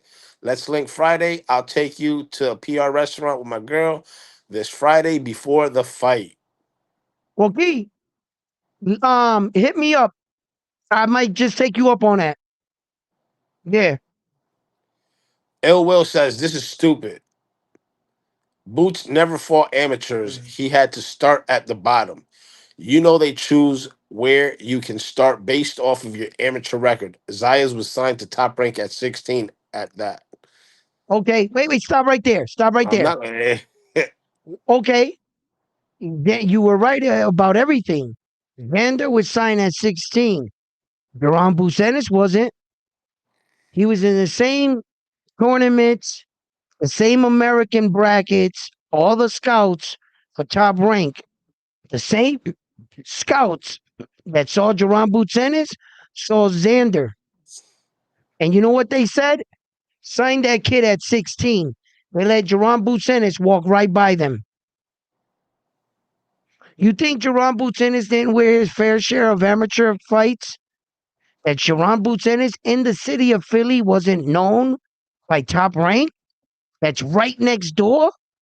You think they didn't see? No, they passed on him. They took one look at Xander, sign him. He's the That's why I goods. know my guy's better than your guy. You know why I know my guy's better than your guy? Because at age 23, 22, 21, was your guy a champion Nope. in the same sport? Deron Boots Ennis is 28 years old, and he's getting his biggest fight against a 23-year-old young man that's already passed him in the weight division. He's a unified champion, not Deron Boots Ennis. Once upon a time you were, but not in this division. So your best fight, Deron Boots Ennis, better than Karen, is a 23-year-old kid that apparently the boxing world can't see him.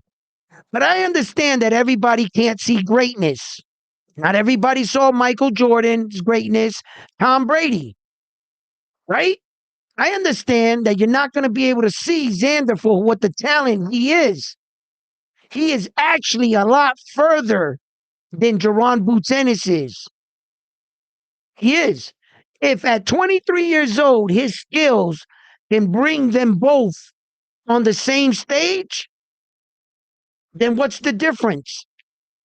The difference is you're a lot older. It took you a lot longer to where I got. Xander earned every step of the way off hard work, determination, and skills. By 16 years old, Top Rank took one look at him, said, sign him. Sign him. They saw Deron Boots Ennis and they said, seen that before. That's what they said. Okay? So, all this shit, okay, your guy's 28 years old. He's been in the game a lot longer. He's expected to win this fight. Yet, he's not the reason why we're getting the fight. We're getting the fight because of Xander. That's why we're getting the fight. And you're saying, yeah, your guy is better and he's got a better knockout ratio. Well, guess what? What happens when your guy loses to a 23-year-old young man? What are you going to say after that? That Xander was past? He's ahead of the curve? Nah, man. Not everybody sees greatness. And to the one guy that says, round one, you're scared? Scared of what? I'm so invested in the fight that I'm going to be at the fight. Doesn't make me a better fan than you. I'm not challenging you in that way, but I'm not scared. Whoa, whoa, I'm whoa, not whoa, whoa. scared for Xander. I'm gonna let you address this one, but I'm gonna read it to you. All right. Ill Will says Boots was 58-3. Bro, what the fuck are you talking about? At Amateur record. 23, hold on. At 23, Boots would have cooked Zayas. The difference is Zayas walked into free belts Stop. with hold on, I'm gonna finish. That's what I All said. I'm right. gonna All let right. you address it. With WBO, and Boots had to sit behind a whole generation for 10 years. Cook them, or I'll cook them. Okay. First of all, your little claim about Boots 53, 58-3 amateur record, all that shit, that's 3-round fights with headgear. That miss me with that shit. You didn't say shit with that. As far as you saying that Xander Zayas walked into 3 belts, Xander Zayas wasn't emailed the belt like your guy was. Xander fought for his belt. He fought a body for a vacant belt. You fought a fax machine. So don't bring that shit up. And I'm gonna tell you right now about your other statement. 23-year-old Deron Boots Ennis does not beat 23-year-old Xander. That's where you would have to put him. You would have to put Deron Boots Ennis at 23. He gets destroyed by Xander. Shit, it's him at 28, and we think Deron Boots Ennis might lose. So you're going to tell me that the 23-year-old virgin that's much greener than this older, better tested Deron Boots Ennis? Your virgin of Deron Boots Ennis at 23 would get hooked against Xander at 23. Hooked. Shit, it's right now, and I think he's going to get cooked. So don't give me that Deron Boots Ennis bullshit that he's a better fighter than Xander. In what world? Please provide me with evidence to tell me, because I just gave you my evidence. My 23-year-old guy is doing that. And he was the youngest champion at his time in that division in the history of 154. Well, in the history of Did your boxing until did Abdullah your guy mentioned. create did your guy create history at 120 at 21? Bring me facts, not opinions. I'll wait. Read the chat. I need to hear something interesting. Read the chat. Ill will. In round one's famous words, you almost said something. Almost. What happens when Xander loses? Ryan, we will be here June 28th, live. Y'all could either come talk y'all shit or y'all can hide and don't show up. We'll be here. Win, lose, or draw. We'll be here. Boots ain't scary, please. Scared of a hype job, says Jason. Ill will. You're getting the fight because Boots wanted to fight, and Xander was stuck with no one to fight and needs to build value off Boots before he goes to 60. Stop right there. First of all, Hit him for Xander line. already had the date. Already had the date to fight in Puerto Rico for a title defense. That's number one. Number two, Boots was going after Virgil. That fight fell off for whatever reason, whether it has to do with Oscar, excuse me, had to do with Oscar, Matchroom, or whoever. That's behind the scenes shit. We don't talk about that until a fight's actually been signed, sealed, and delivered. That being said, when he knocked on Xander's door, supposedly, and Xander opened, Xander told him 47 is that way. And when he said he wants to fight, and even at the press conference, come on, guys, y'all saw it at the press conference. Boots and Eddie Hearn both were were shocked that Xander took the fight. So what are we even talking about? They didn't expect for him to say, "Yo, let's do it. I'm gonna show you who's the best at 54." Big Boys Boxing says, just looked at some odds. Xander's paying 4-1 just for the win and 6-1 for a decision. Ill will. Oh, so Boots didn't fight Karen for an interim belt? Question. Boots didn't defend the interim against Ramon Are we Villa? talking about interim title Yeah, we're defenses? That's how yeah. far you gotta Then reach. then You made really Bud. brought up title defenses for an interim. No, You're no, not supposed to defend an interim first of all. it gets better. It gets better. Then In no made world are you supposed to defend an interim belt. wait, hold on. It gets better. Then made Bud Duck is a free belt. Made Bud Duck, Yeah, and or then not Bud top never had rank, intentions of fighting you because you weren't on his radar. not top rank, giving him free ride to the Please. WBO belt. Boots finally in a big fight, says Jason. Ryan says, round one, are you just saying anything? A laughing emoji. Yeah. Vincent, salute. Why did Boots duck Bakram? Why he's empty handed with no belts? He's soft. Ryan got a bunch of laughing emojis. Then he says, facts. Big Boy Boxing said, Bud Duck? Question, ah ha ha. That's hilarious. Ryan says, That's this is hilarious. this is all made up talk, bro. Laughing emoji says Ryan. Vincent says, Boots got a gifted belt after 30 fights. Laughing emoji. Jason, if Xander loses, it doesn't affect his career. If Boots loses, he has to wait another 10 years for a big fight. Laughing emoji. Ill Will says, cool. He had a date in Puerto Rico against no one. You almost said something. Zayas couldn't get Fundura or Kelly. He was stuck waiting on Virgil and Boots. He said it himself. What are you talking about? Okay. Yeah, Is so it Xander is the reason why the momentum kept going. He took the fight against Jerome Butenis when the Mexicans pulled out. All of a sudden we're getting reports that Virgil Ortiz and Oscar patched things up, Yep. and that Virgil Abayalde Ortiz got a fight now. Abayalde 718 says Boots literally said no to Teofimo because he had no belt at the time. Boozy said they weren't ready for Bud. Boots never fought an active champ. Staniones was a semi-retired punching bag. One fight in 3 years. Ryan says Puerto Ricans are going to have the worst night of their life. Laughing emoji. Mm. Vincent says Boots stuck plenty of fights. Vincent says Zaya's looking for the best fights. Boots wanted tune-ups. Big Boy says, LOL. Some people vomit rubbish to get attention, I guess. Listen, Puerto Ricans, he said Puerto Ricans are going to have the worst night of their life. Bro, you know how many bad nights we've had? Subriel Matias versus Dalton Smith. Wait a minute. Wait, Horrible. wait, wait, wait. Wait a second.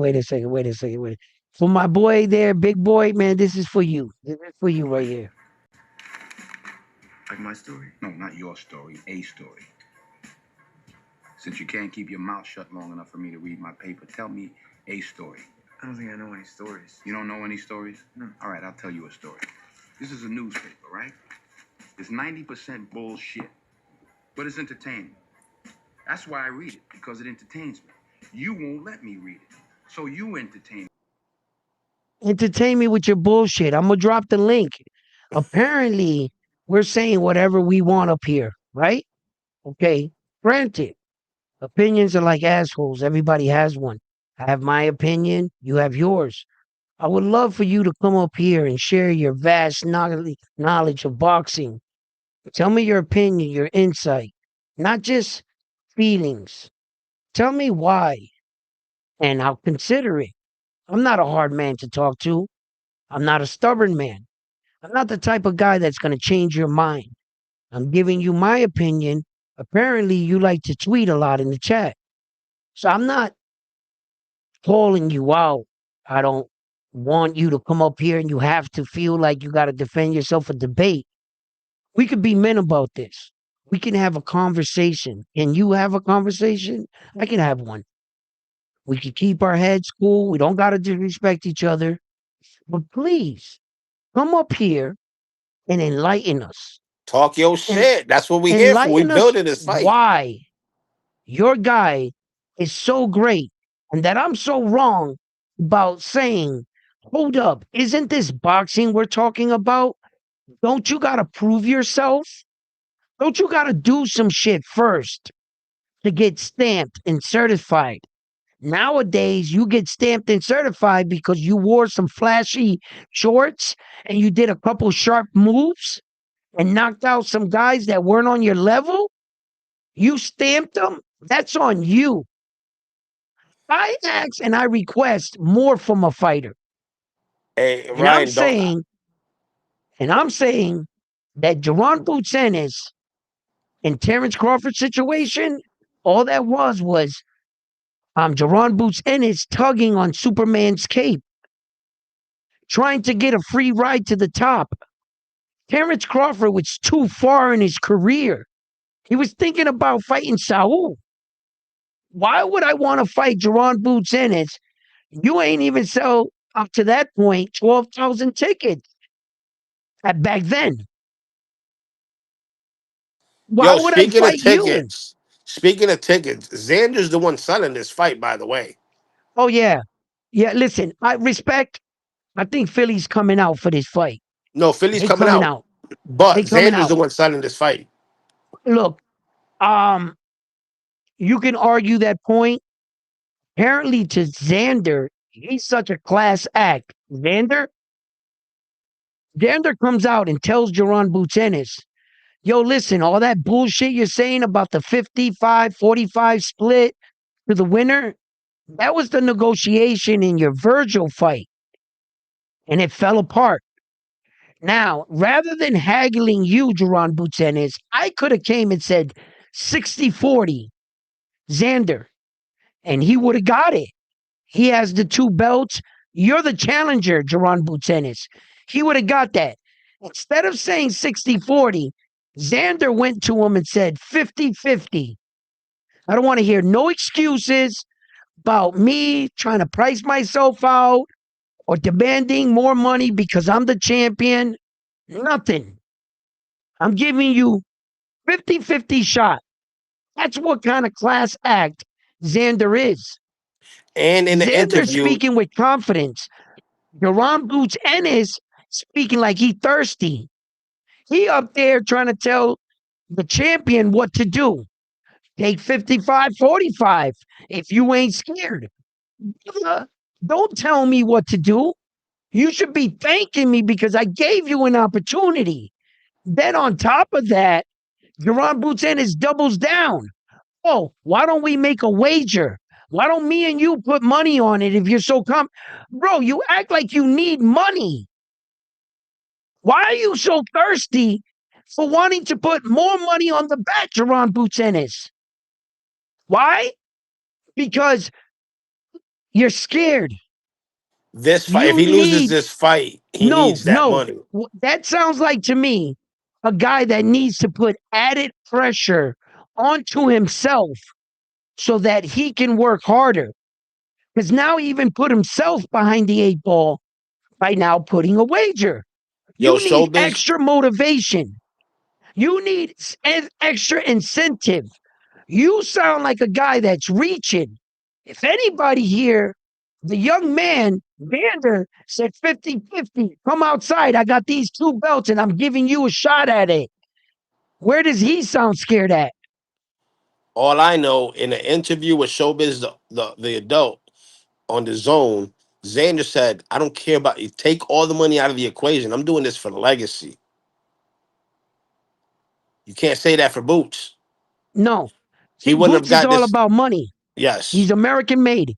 He wants the diamonds, the bling, the big cars. He wants to get it all. Xander's the type of athlete that he's Michael Jordan. He's saying, I don't want the big payday. Give me a better team.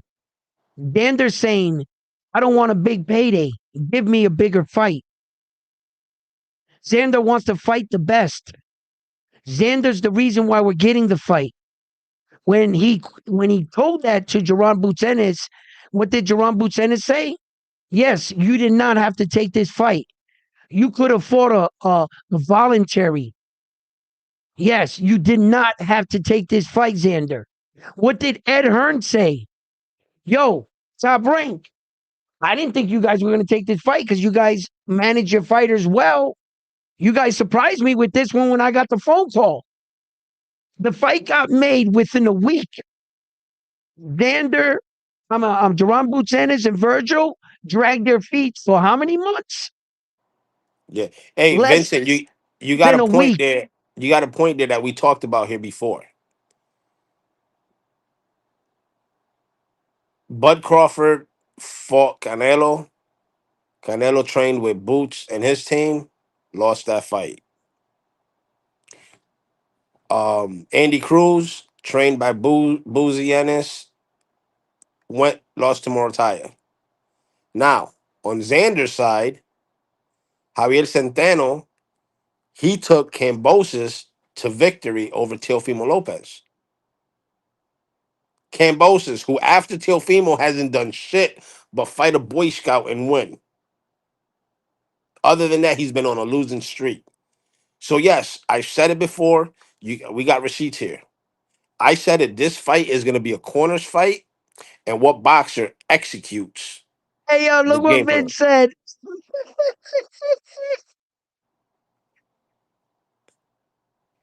Which I can't see because the screen. I don't know why it's not letting me read it. I know it's Vincent, but what he said.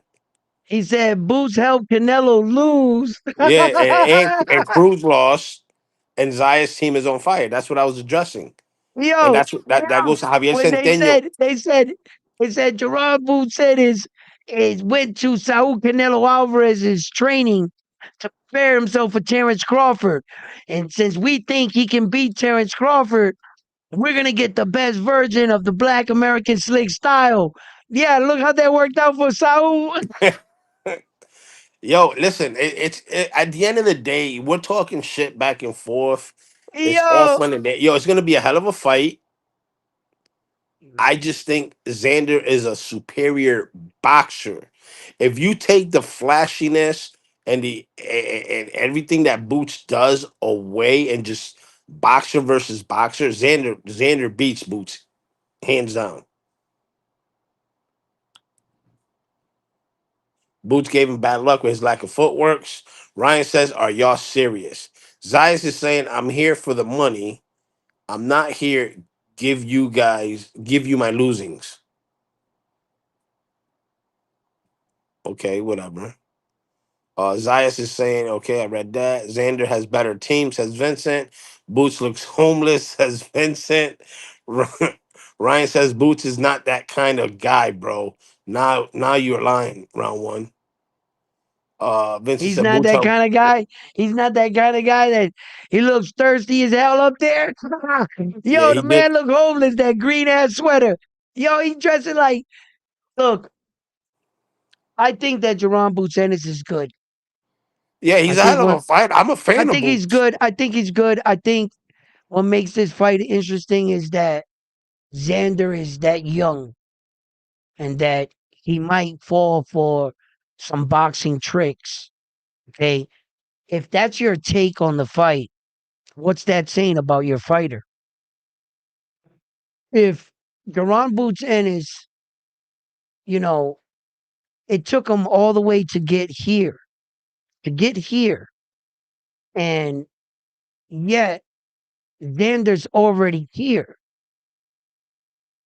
They're actually in the same fight, in the same building, eating off the same plate. You understand? You got to Xander's level, Jaron Butsenis. That's your biggest adversary.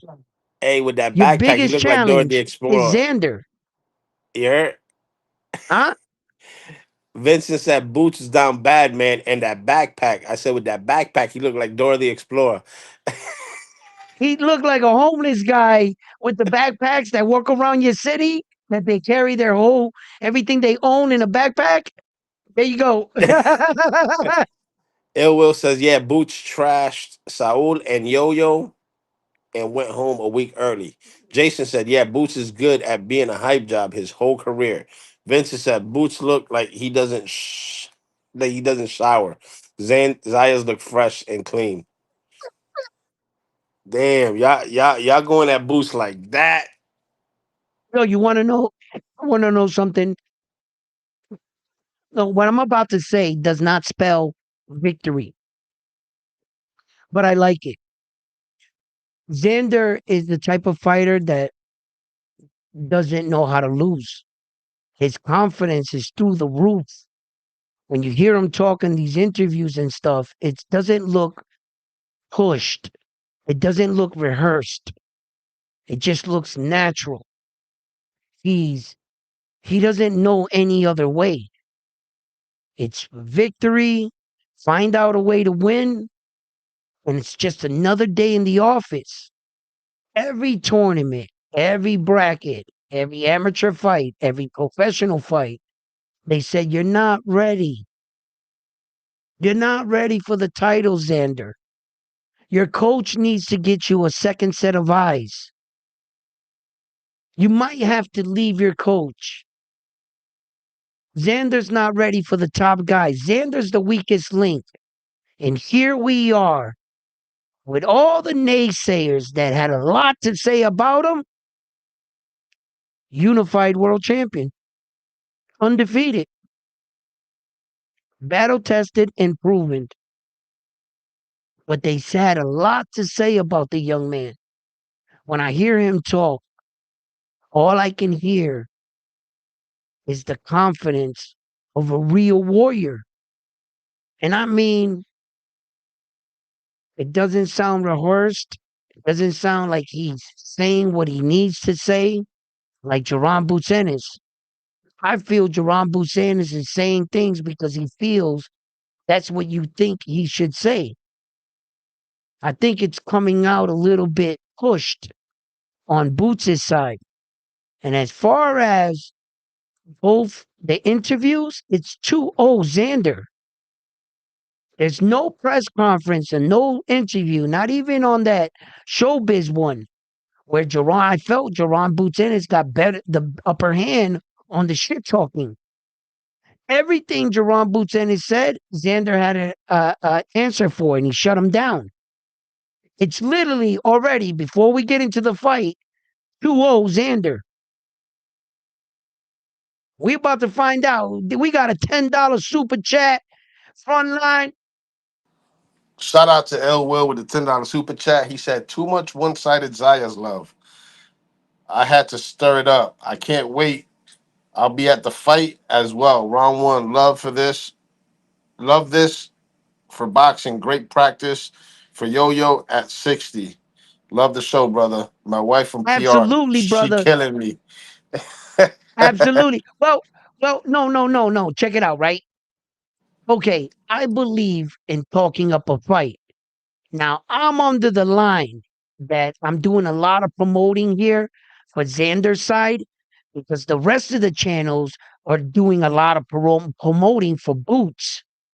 Both of us, every one of our channels that are talking up this fight, no matter what side you're on, thank you. Thank you. Thank you for being Jerron Boots and his fans. Thank you for talking Jerron Boots and his up. Thank you for supporting Philly. Thank you for supporting boxing. And thank you for helping me promote this fight. And thank you for having a different side of opinion, not being a yes man, being able to come on my channel and say, round one, you're crazy. Thank you. Thank you. Thank you for bringing conversation and life to boxing. I respect my rival. I understand. Without you, there'll be no me. Who would we fight? I'm wise enough to understand that I love Jerron Boots Ennis for what he's doing. We're talking aside and we picking our guy. Great. But thank you. Thank you for being who you guys are. Thank you for supporting your guy and having belief in your guy like we do with our guy. I'm not saying that you're right or I'm wrong or anything like that. I welcome it. Just like you thank me for having my show and talking our shit and supporting our guy, thank you for seeing that and not seeing like we're spewing hate. We're talking up a fight. We're talking up competition. And thank you for that. Please, Hey, if L you like the Will. show, hit that like button for me. L Will. You lucky. You right. You lucky. You still alive. You lucky. Yeah, a Puerto. You married to a Puerto Rican. You lucky. You still alive. Yeah. Especially if you going for boots in a Puerto Rican household, yeah, you might be sleeping on the sofa tonight if she watches this show. I see Ryan you. I see you. I Ryan said this see you. shit don't mean shit. Bobo says, "Did you color your wig?" That's that salt and pepper look he got going on right now. Nah, that's that salt and pepper look. You know what I'm saying? Bang, bang. Vincent said Zayas crushed the interviews and the training. Facts. Ryan says, "I'm about to cry round one." Big Boys Boxing says, "Thank you, Boots fans, for hyping him as much as you are. The bookies are listening, and that will help my payday. My first time finding this channel, new sub. Welcome to the fam, Big Boys Boxing." Nah, Um, I'm doing that Robert Garcia look. You know what I'm saying? This is what my hair looks like if I don't dye it all the time, but I'm always honest with you guys. You know I'm not fake about nothing. And I always encourage men taking care of themselves. Our wives are always dyeing their hair, doing their nails, putting on makeup, and we're always standing next to them with our gray hair and everything. You know, I'll dye my shit every now and then. You know what I'm saying? But you can't dye your shit all the time because it's gonna fucking eat your hair. Your hair's gonna fall out.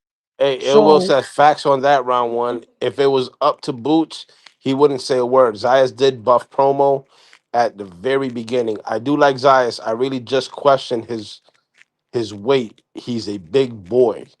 Now, I'm about to read this next okay, comment. wait, Play wait, the wait, wait. violin for me. Okay, go ahead. Round one. That was the greatest speech I ever heard in years. Round one had a dream. That's what Ryan said.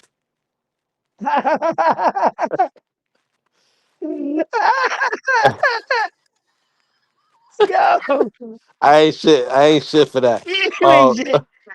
Ill Will says after Zayas beats Texeria, PR weekend a star was born. He's a good kid. Big Boy says Salt and Pepper is cool. Nobody needs to fake it unless they are fake. Um, Yeah, Let me tell you something. Zayas, a lot of people question his ability, including a lot of Puerto Ricans. There's Puerto Rican channels out there that see it 60-40 in Boots' favor. That's all fine and dandy. I mean, shit. Look at what happened with Fernando Vargas and Tito Trinidad. A lot of Mexicans were hyping up Vargas to be the next big thing. I think they put him in too early. Um, yeah. and speaking of Fernando Vargas versus Tito Trinidad, this fight between Xander and Boots, I don't know about you, Edwin, but I got two fights in the air that I'm debating of what kind of resembles a throwback fight to this fight. I'm in between a Felix Tito Trinidad versus William Joppy, or Felix Tito Trinidad versus Pernell Whitaker. Sweet Pea. Felix Trinidad versus Pernell Whitaker. That's it. Yeah, you might have it right there. I know that Jerron Boots Ennis doesn't have is not gonna be a Pernell Whitaker, but a good comparison between American Slick style and the Puerto Rican style. I think that's a good fight. And much older fight for myself would be Hector Camacho versus Sugar Ray Leonard. Hector Camacho was like 35, Sugar was like 40. I get it. But that was the black American Slick style, Leonard, and the Puerto Rican style in Hector Camacho. Hector Camacho came out on top on that fight. He won it. Um, it could be another case. There was the Felix Trinidad versus Roy Jones, but Roy Jones was the much bigger fighter in that situation, and it would be different here, so I couldn't use that. Um, but that was a good similarity You with you Felix did you did Trinidad. mention you did mention the Matrix versus Tio. Oh yeah. Well, if it wasn't Puerto Rican and just a black American slick style, if I had to pick a fight that I think this fight is gonna mirror, would be Felix Tito Trinidad versus Loma. Loma being Duran Butenis and Tio being Xander. Tio is just young, and and Loma was old enough, and it was right around there, like Xander and Duran Butenis, where that a lot of people thought Loma was going to win because he was the Matrix, flashy. He could cut angles. Same story we're hearing about Duran Butenis. And here comes Tio with, at that time, Teofimo Lopez stuck to the fundamentals of boxing. He was beating Loma with a jab,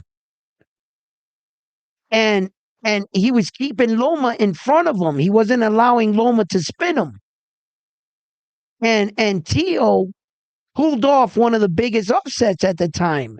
If I had to measure a fight in comparison, Teofimo Lopez versus Lomachenko is what I think of this fight right here with Jerron Butzenis and Xander.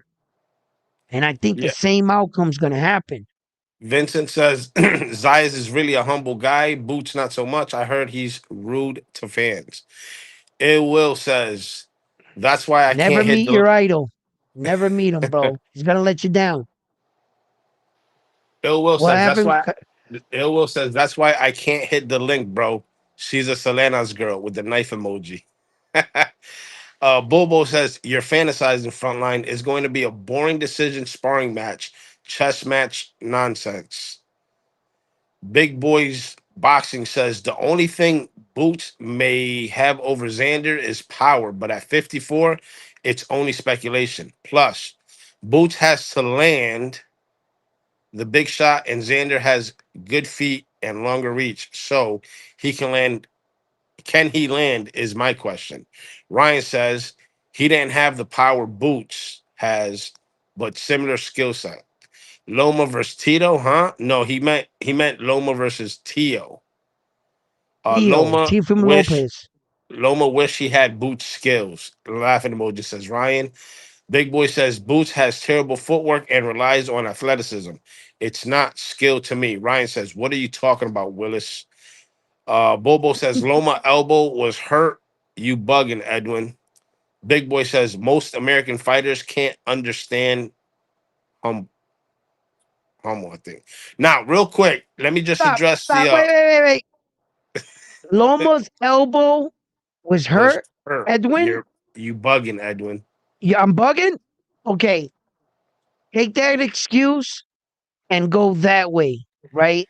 Because apparently, if your elbow was hurt, you probably would have did good in the first half of the fight, while your elbow was less hurt. In the second half of the fight, when you threw all those punches, your elbow should have hurt. Instead, you fought better in the second half of the fight. Loma. Tio won the first 5, 6 rounds. Loma won the second half. So how can your elbow or your shoulder or your back, whatever injury you want to create, right, was bothering you to the point that all the way up into the 12th round, you kept throwing punches with Teal. You couldn't do that in the first half of the fight. Don't give me some shit you was warming up. You didn't throw any punches. How did you warm up? You weren't moving your body. You weren't warming up into the fight. You were just standing in front of Teal, moving, doing this. Even the commentators were like, how many rounds is Loma going to give away before he starts fighting? So don't give me that bullshit about his fucking elbow was hurting. He Shoulder, he couldn't, correct shoulder. his shoulder, he couldn't pull the trigger. But remarkably, in the second half of the fight, he started winning all the rounds.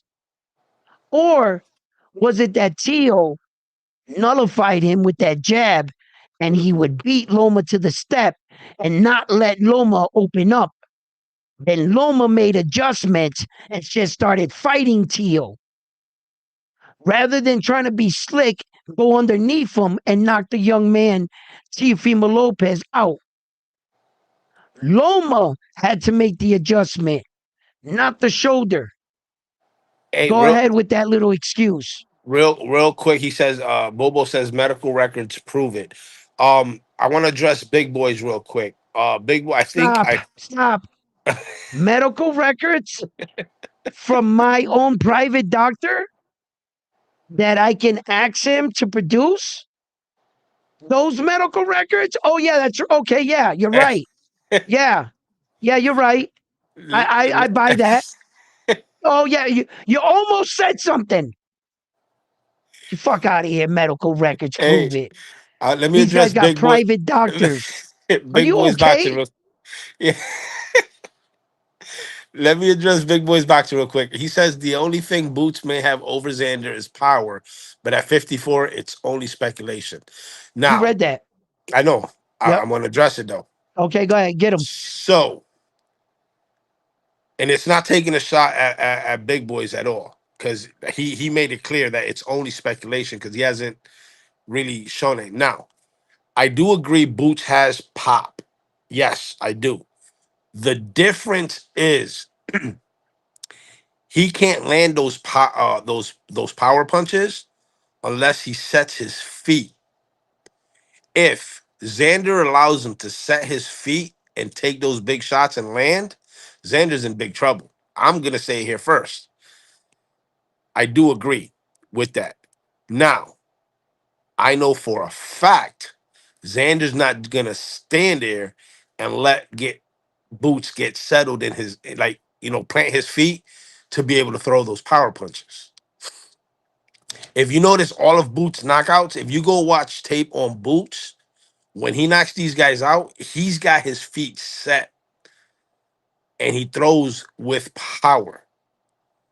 But when you're moving and he don't set his feet, his his power is not all there, as if he was to sit on his punches. Loma was smaller than Tio. That was the only way Tio won, says Ryan. Here go Yo, another. yo, yo, Play the yo, violin for Ryan, me. Play the violin for me, and I'm gonna read it again. you got it. Loma was smaller than Tio. That was the only way Tio won. Yo, why I can't hear the violin on my end? You can't hear the violin. What I you mean? can't. You can't?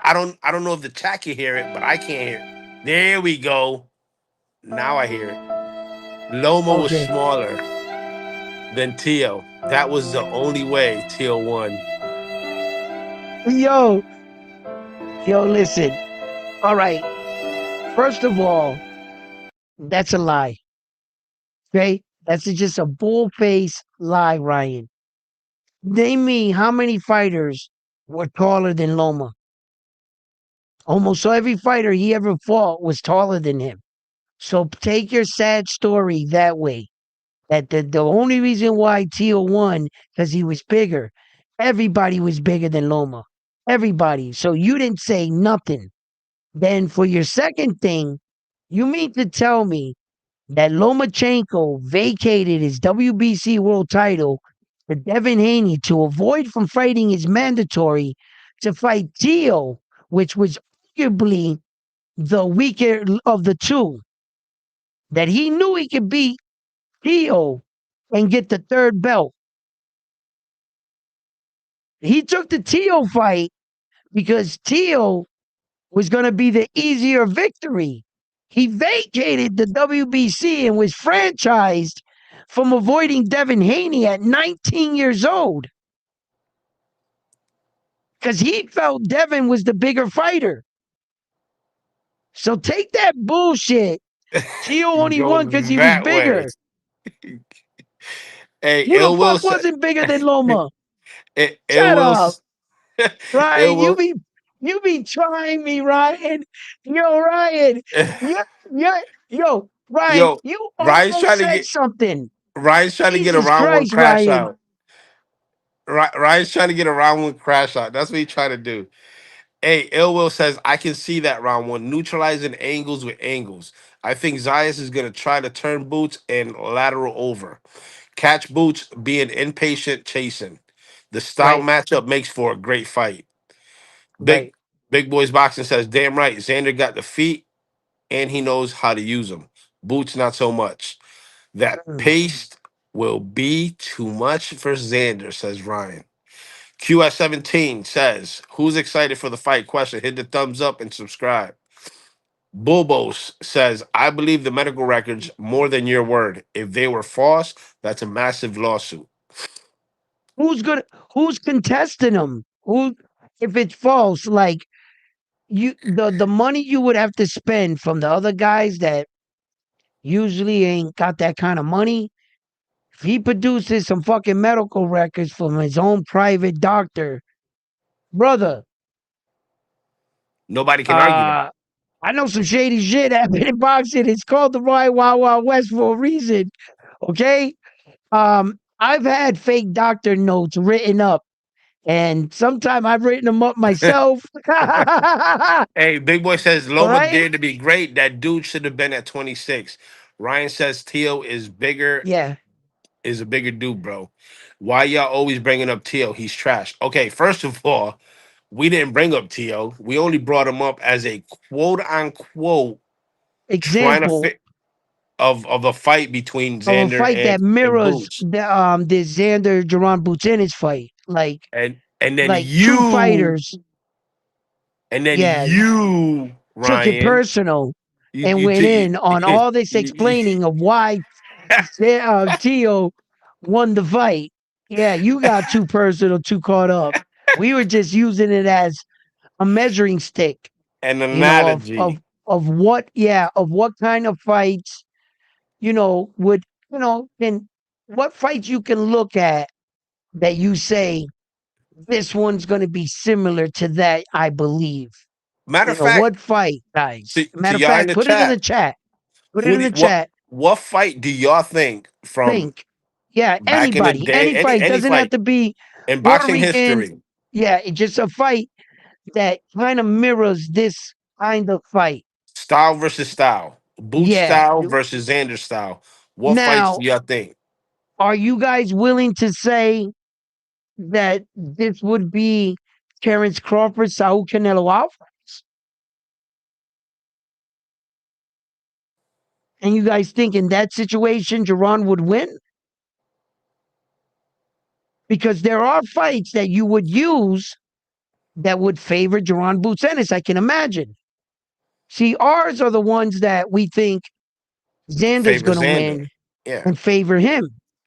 Now it's up to you to pick a fight that you think that, Xander's style is not like a Saul, but Saul's very smart. That's a pretty good fight to match. Ill Will Um, says Teal is one of the best catch and shoot counter punchers in the game. When people yeah. talk to him, when people walk to him, Teal closing the angle, keeping him in front, and keeping the lead, force Loma to keep coming. Bobo What fucks says, Tio up is movers. But if you stand in the pocket with Tio and try to yeah, he fucking exchange, you up. he gonna fuck you up. Canelo versus M. Billy going 12 rounds? Question. I think Canelo's going to I pack think M. so. Billy up. Nah, I don't think so. I don't think Canelo's that guy anymore. But I Canelo's think going he's to pack smart M. enough. Billy up. He's going to hit him to the I think he's body. smart enough. But you know what? And Billy's forward aggression might be his downfall. Ooh, And that's big the boy. way I think Canelo may have a chance to stop him, Billy, because of his own forward aggression of wanting to, because that's in Billy's MO. He doesn't know how to fight any other way. It's not like I could see a version of Billy staying on the outside, Canelo's going to utilizing his take M. Billy jabs. to deep waters and hit him with a body shot You and know what fold him. Canelo does? No, but Canelo's a different fighter, and he's in a 1% of fighters. He knows how to manage a fight. A lot of fighters don't know how to do that. Canelo's going to go out there. He's going to secure round 1, 2, 3, 4. He's going to put Billy in a situation where Billy's going to have to take chances. Canelo's going to drop him, and Billy's going to get up. Canelo's going to put it in cruise control and invite Billy through the front door, and Billy and Canelo's going to control the fight and control his aggression, and he's going to win the fight. That's a Canelo fight of late. In his last 8, 10 fights, that's been a Canelo fight. Canelo's not like when he used to be when he was younger. When Canelo was younger, he was a monster. He was the red-headed stepchild monster. That was Saul. He he was powerful. Canelo was in your face. He was really aggressive. He was staggered one time. I forgot who it was in a fight. Canelo got staggered in one fight in his career on the ropes. It wasn't staggered for long. He has an iron chin. That man took shots from Triple G, big power punchers. Yo, Triple G fucking hit Canelo flush. And I mean, they got the short on it. He hit him flush. Any other man in the world gets knocked out. Canelo ate that shit. He went, ah, orale, and went forward. Yo, that must have been frightening. You literally hit him with your best shot and you didn't move him. Remember, Canelo's never been down in his career in 60 plus fights. Not even the great Terrence Crawford could put that man down. And Terrence hit him flush. You are not going to knock out Saul. But what you're also not going to do is probably beat him in a decision. You got to really do what Bivol, what Floyd, what Terrence did. Their lead was so wide that they had to like give Canelo a couple rounds to make it look a little bit closer, but still give the right man the victory. You would Big, have to do that to Saul. Big Boys Boxing says Canelo versus Bivol, maybe comparing the fight. That's too that fight will never happen. It's No, no, too no, no, far no, gone. no, no, no. He's saying we're comparing the Xander versus Boots. He's saying Canelo versus Bivol, maybe. Oh, Canelo versus Bivol. Ooh. Ooh. Ah. Ryan says an ant versus a Mack truck. Laughing emoji. Well, then the ant's going to win Ew. because an ant can carry 10,000 times his body's weight. You know, a Mack truck being a flip on a highway. You know what I'm saying? Take the Yeah. wrong turn. You know, it slips on the fucking little ant and the truck is done. You know what I'm saying? Yeah. So, Ill Will says nah, Canelo way too flat, slow, small, major lack of reach. Bobo says Canelo been too comfortable. Big Boy says Canelo in his past is past his best. But in yeah, Billy he's being past his best, aggressive, but he's smart, intelligent as a fighter.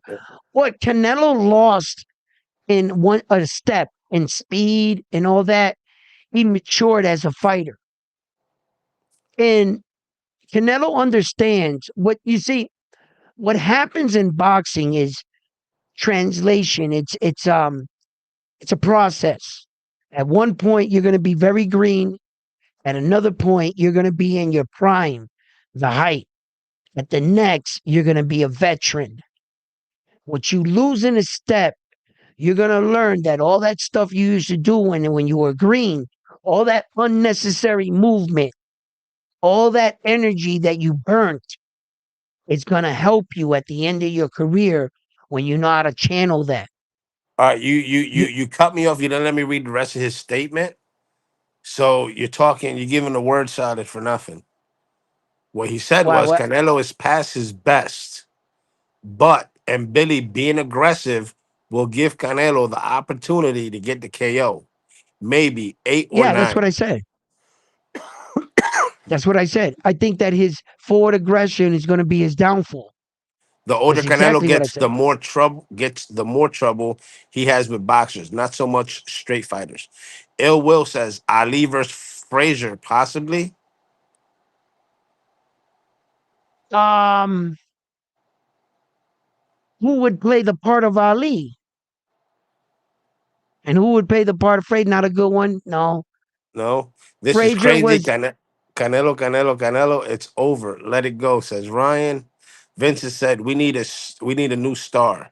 Zayas, Vargas, Abdullah, Keith Colon. That's who I'm interested in seeing more of. Vincent perfect, says perfect. Rolly versus Tio, a stylistic fight. Um, Comparing it to Boots and no, Zayas. no, No. no, no, no, no, no. Big Boys Boxing Um, said is Xander the Mack truck. He is bigger. yo, Bobo's Canelo never been sparked out of the out. That is a high merit. well, Canelo Canelo got never sparked been against Bivol and sparked. he got sparked against Floyd. He got sparked against Floyd, bro. Terrence beat him, but he didn't beat him like Floyd beat him. I mean, Floyd embarrassed Saul. Canelo Yeah, but remember that was didn't Saul's. even get that many punches landed on realistically in the fight. I mean, Bobby, the you got to fight made up fight understand. stats after the fight that they put up, which were total bullshit. Because I know what I saw. Canelo couldn't hit fucking Floyd.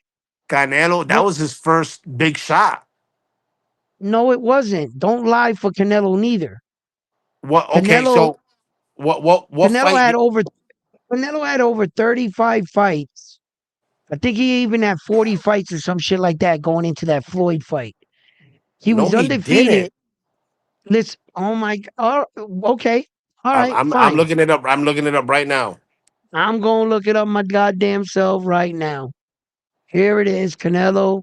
He's right here, and wow, he fought Floyd a long time ago. Yes. Hold on. Okay, right here. He was 44-0. What are you talking about? Canelo was 44-0. How are you going to tell me he was green? He was already a multiple division world champion when he fought Floyd. That's just the narrative they were putting out. That's why you remember that, because that was the lie. No, you're looking at it wrong. Floyd Mayweather was 44-0 All right. because you pulled up Canelo's. Okay. All right. Might have had it backwards. Hold on. Where is the victim Saul at on uh on Floyd's resume? Where is the victim? His name is Saul Canelo Alvarez. Oh, he Wow, was so 40. He many was 40. He was 42-0. 42-0. One draw. I told you he had over 30 something fights. He's 42-0 when he fought Floyd. He wasn't green, bro. He Oh, was never Bobo. green. Bobo says sparked means KO in UK. That's probably why he misunderstood when you said he got sparked. Oh. Sparked means like starts to me, like he got sparked, like you wiped him down. Hold up. Floyd was Damn, smart man. getting Canelo before he learned more. Facts. Hey, Big Boys Boxing. I know you're new to the channel. I just want to let you know that we here. Oh, me. I'm biased as fuck. That guy is. I am biased as fuck. I live Latinos fighting. vicariously through my biased Puerto Rican friend here. I am Puerto Rican myself, yes, but I don't pick fights because I'm Puerto Rican or the I guy's do. Latin. Frontline does that, but it just so happens to be we're picking the same guy in this fight. So it might sound or seem like we're two Puerto Rican guys being biased as fuck. No, no. This is what I actually believe, and Frontline just rocking with me. But there's penalties, even for myself, for having a biased Puerto Rican like this on my channel as my co-host. Because even though he's taking my side with Xander, and it's good to hear another guy speak biasly and freely, so I let him do his shit. But he don't think he don't come at me with Naoya Inoue, all right? Because I gotta suffer front lines, what I'm saying? Like bias takes on my boy Frontline. He be hating on the champ. So I gotta take it with the bad and the good. You know what I'm saying? So I do let Frontline talk his bias shit because I can't come out and say it because I actually don't feel that way. I'm not that dude. That's gonna be all gun ho Latin, this, I, no matter I what. I say that That's Frontline. just in case you pop up in during the live and you hear me, talking reckless. I'm just biased as fuck. That's If it's a him. He's if it's gonna a tell port you. if it's a Puerto Rican fighter, that's who I go He for. doesn't. You know how many times Frontline done got me in trouble? Okay, trying to pick Puerto Rican fighters all the time, and I'm telling him Frontline that guy's gonna lose, and he's like, no, that way we're gonna take him. Yo, he had me picking against Brian Norman Jr. Derek Cuevas, hell yeah. Then my Cuevas got started, and I'm looking at Frontline like, what happened to your Puerto Rican dude? Yo, Frontline What be getting us in happened trouble. was But look, yeah, not me, man. I'm not picking like that, but I will support Latin fighting. That I will.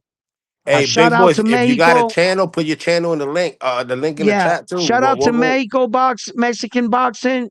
Shout out to Dominican Dominican boxing. Shout out to Cuban boxing, Colombian boxing, Panama boxing. Shout out to all the Latin countries that keep boxing alive. Without Latin fighters, what would boxing be? What would boxing be? We need you guys like you need us. And I love the competition. I love to fight. I'm just a fighter, you know? And I'm not afraid to have two guys or break down a fight or have guys or talk about fights and make your opinion or your pick. That's just me. Barbershop talk.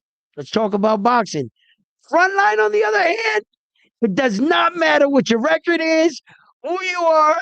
Look at you rock that Puerto Rican flag. If you rocking We Puerto Rican rocking flag with you. or you Latino, That's that's who it. I'm fucking Listen, with. he's been known to adopt fighters, but we've been known, the Mexicans done push fighters on us too. Yeah, we currently adopted a few fighters. So you stick around, listen, we have an amazing time here. If you love the vibe, you know, and you're just tired of all those debate channels that these guys constantly swearing each other and disrespecting. And you don't know what you're talking about. And cool, cool. I don't call you up here to talk boxing to embarrass you. No. I call you up here honestly so you can get your opinion out. And if there's someone else that thinks your way, well, then you might have just found a fan too. Or someone, a friend that thinks just like you. That's why I have a boxing channel and a boxing community. Join us here at Round One Sports Talk. Become a Round One Sports Talk member, a subscriber. Come by while we have our shows and where we can talk, laugh, joke, you know, and have a good and and time. and nobody gets blocked for their opinions here either. Yeah, yeah, yeah, Unlike yeah. other channels, Not unless you say stupid shit. We set the ground rules here. We tolerate boxing shit talk 101. I'm gonna fuck you up, my guys. I'll see you when I see you there at the fight. Like my guy, and we're gonna, hey, you wanna buy a beer? And we'll enjoy the fight together. Cool. All that talking about dudes' moms, wives, threatening people, that's when I have to ask you to go.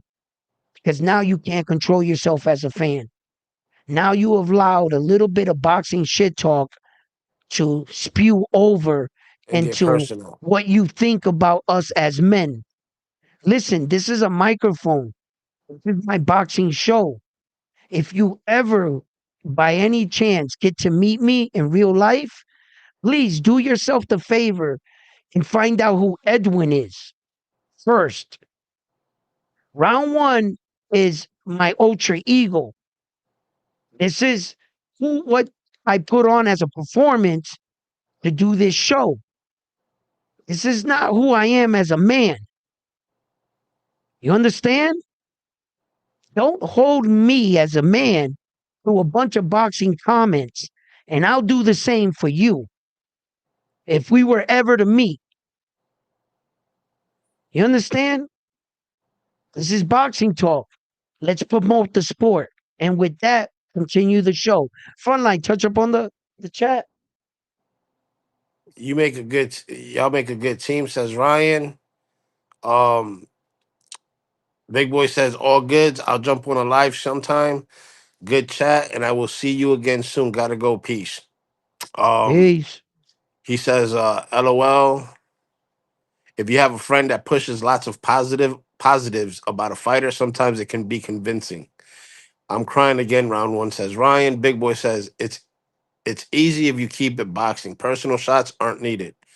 Are Chile de needed. No. Garcia, salude al hombre de hierro. Yeah. Big boys over here, y'all. Anybody. It's not just you. It's everybody. Anybody that comes into the chat. If you got an opinion on something, talk your shit. We don't block nobody in this chat.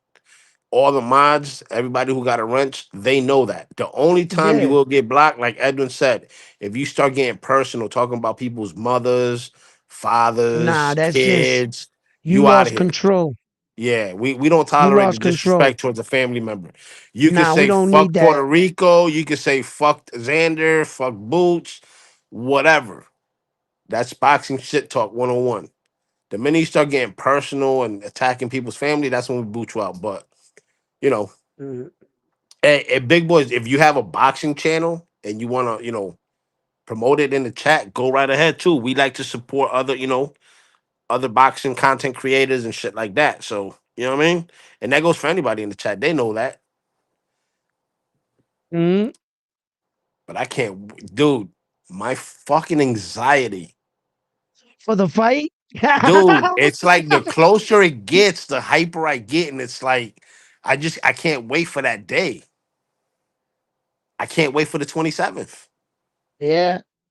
Actually, I can't wait for the 28th. So I can talk my shit. I got a list of people. Oh my God. Hey, yo, guess what? What you got? Bubbles, you got a wrench. Oh no, Boxing World went crazy. Oh shit, Bobos. Bobos, you got a wrench. Uh-oh. We done gave him a wrench today. The Boxing World went crazy. Yo, giving out a wrench or two today to make sure some of the guys that been coming through, showing always here, you know, Jason just gonna already get. got a wrench. Yeah, yeah. I'm just giving Bobo's one that way the Mexico can have a wrench on the channel too. You know what I'm saying? That they can feel like, you know, some power too, you know? Yo, speaking of that, good. Be Thank you smart for with bringing it. that up. Thank you for bringing that up, big boys. He says, "What about tomorrow? Pato versus Crocker. Liam Pato versus Oh. Lewis Crocker. Oh man, listen. That's That's gonna tomorrow. be a fucking fight right there, bro. We can get a changing of the guards, gentlemen. What do you think about that fight? Yo, let me tell you something. How about this? I'll tell you first. I got Liam Parle in the fight. I do too. I got Liam Parle in the fight against Lewis Crawford. Yeah. I like how Liam Parle fights. I like even when he lost to um Richardson Hitchens, Richard Hitchens, yeah, I still like the how he Duck fought. Master. I definitely like how he fought Subriel. You know, all the clinching. It wasn't eye catching to see, but smart as a fighter. He knew he was in trouble against a puncher that hits that much on the inside. He was smart enough to know that, which speaks to his intelligence as a fighter. Louis Crocker, good boxer. I mean, decent, yes, boxer, yes. Louis Crocker, okay, he does his thing. I IBF just champ. think that Liam Paro's a bit better, in my opinion, and I got him in the fight. The question is, can he hold? Can he take a 147 punch? Remember, it's probably his second fight. I think at 47, or maybe even his first fight. I'll be streaming it on my Discord with a few boxing fans in the channel for a chat if anyone is interested. There you go. There you Go go, big boy. subscribe. Big Boys Boxing. What I'm gonna be doing, I'm gonna be at the fight, and I'm not sure how I'm gonna do it. You know, I'm Hey, learning a lot of these just don't wear things. your Spurs jersey. No, I'm definitely wearing my Spurs jersey and my Spurs hat. I got a Spurs pants made. You know, they told me that that would be the right outfit to wear. Am I right, guys? Yo, Oh put a shit. strobe light on top of my head. I'm here. Yo, he gets stomped out. The meta glasses be broken and shit. Uh nah, but yeah, I'm not sure. I'm not gonna tell you guys or make any promises. But trust me, round one sports talk. He gonna be on his shit. I'm gonna try to get in there. I'm gonna try to get in where I fit in, man. See what I can bring you guys back. But I'm actually going to this fight as a fan. I bought a ticket. I'll be in the audience, like that. Um, New York City, man, that energy. New York City, the Puerto Ricans, Philly, the Americans, it's going to be electric. I remember I was in attendance for Felix Trinidad against Bernard Hopkins, Lehigh. I was in that at that fight live in New York City in Madison Square Garden. So I've felt New York fight energy. I've been around it. I've been to Atlantic City. I've been to Las Vegas. I've been to a lot of regional and fights in Massachusetts and the DCU Center and etc. I've been to a lot of fights, but New York City, there's nothing like it, man. I remember I was not in attendance for the St. Davis and the Barkley fight where he broke the gate. I was not there for that fight, but the way the people talked about how electric the night was, the atmosphere, the environment, I expect that in the Barclays Center with Jerron Busenis and Xander. And I think they're going to do big numbers, if you ask me. I really do. And I can't wait for the fight, man. My anxiety is also through the roof. Hey, as a fan, I'm prepared either way. I'm prepared.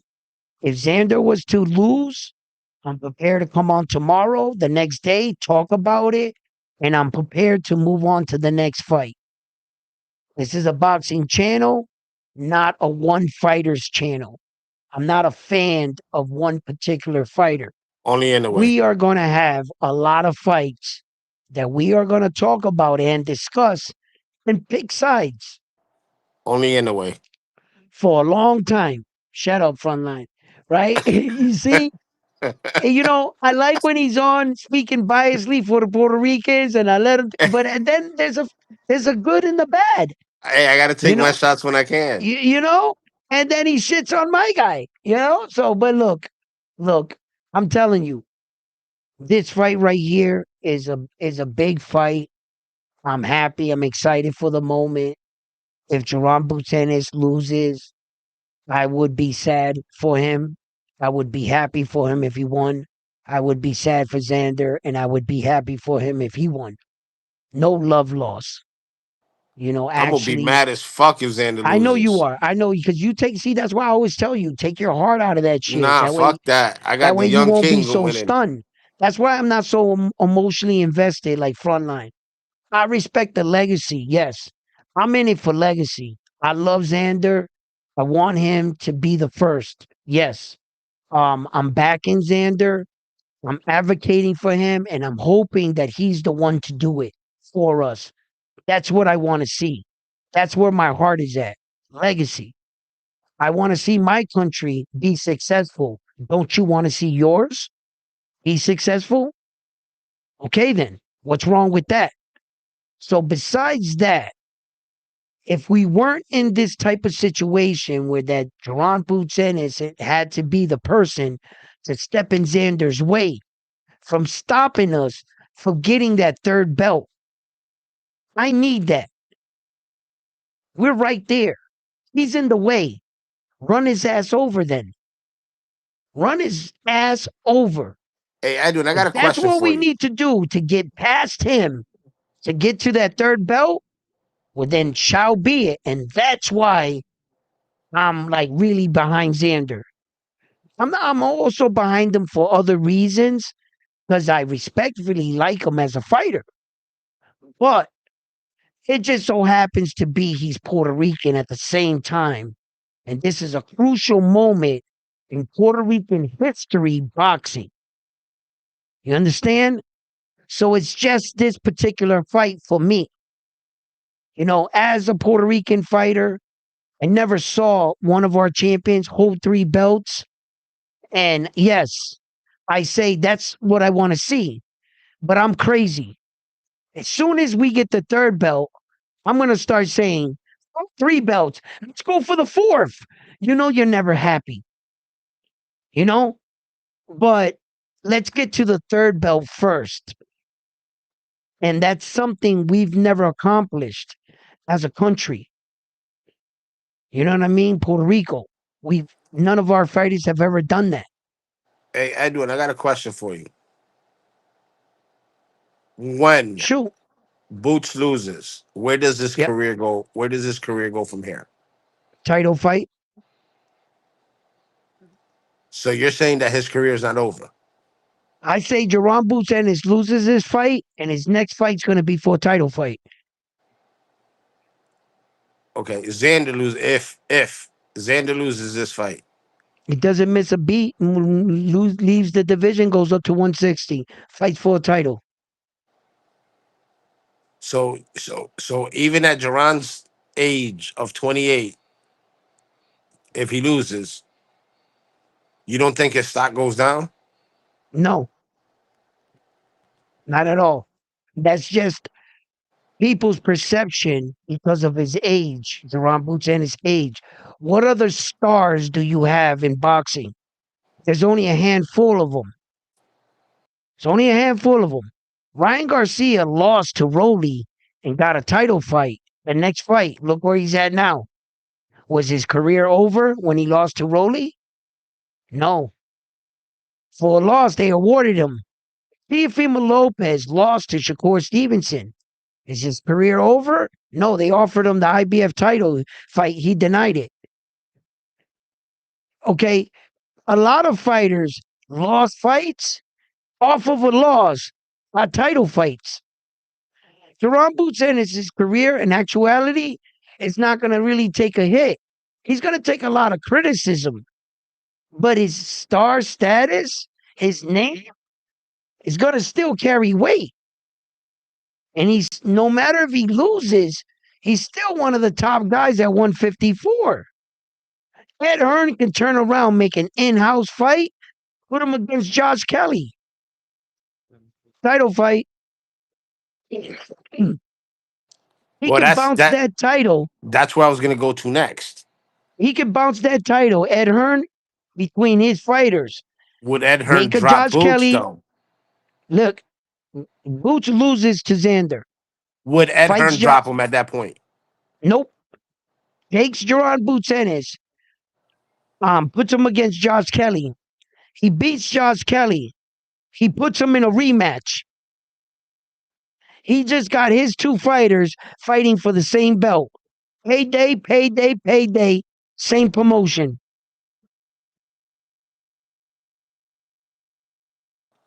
The question is, Eddie Hearn is known for dropping fighters after a loss. Listen, he's known for dropping guys that don't have powerful star status. Jerron Boots Ennis is at least, he's not the biggest star, the most shiny one. No. But at least his shit was brighter than Subriel's and Liam Paro's combined. Combined. Jerron Boots Ennis comes from Philly. All he needs to do is win a belt. Philly's going to come out. He loses this fight, fights Josh Kelly, beats him for a belt. He's right back where he started. The Phenom, once again. That was just a slip. Yo, I'm going out of my character. I think I don't bet, but I think on this fight I'm put some money on it. You're going to go put some money? I'm not going to join you this time, Frontline. I'm not putting no money on a fight. You know me. I No, I know say hold on to I your don't money. I don't Bet on a gamble sure either. thing. But on this Don't one, I think I gamble. got to put a couple dollars. Nah, I'm not gonna let you talk me into gambling again. No. I just remembered as soon as you said that. What I did, I even talked about it. I think my last gambling one I said was some other time. No, it was not. In fact, it was with this guy right here. Frontline is a bad influence. Yo, listen. Oh my God. Hit that like button, guys. Don't let Frontline talk you into gambling. You know what I'm saying? For real. Stay away from guys like this. Yo, for those for, for those of y'all that don't know, This guy's a gambler. No, I'm not a gambler. You know I don't talked gamble. he talked he talked my wife into putting the money. We was talking to me on the phone, and I was on speakerphone.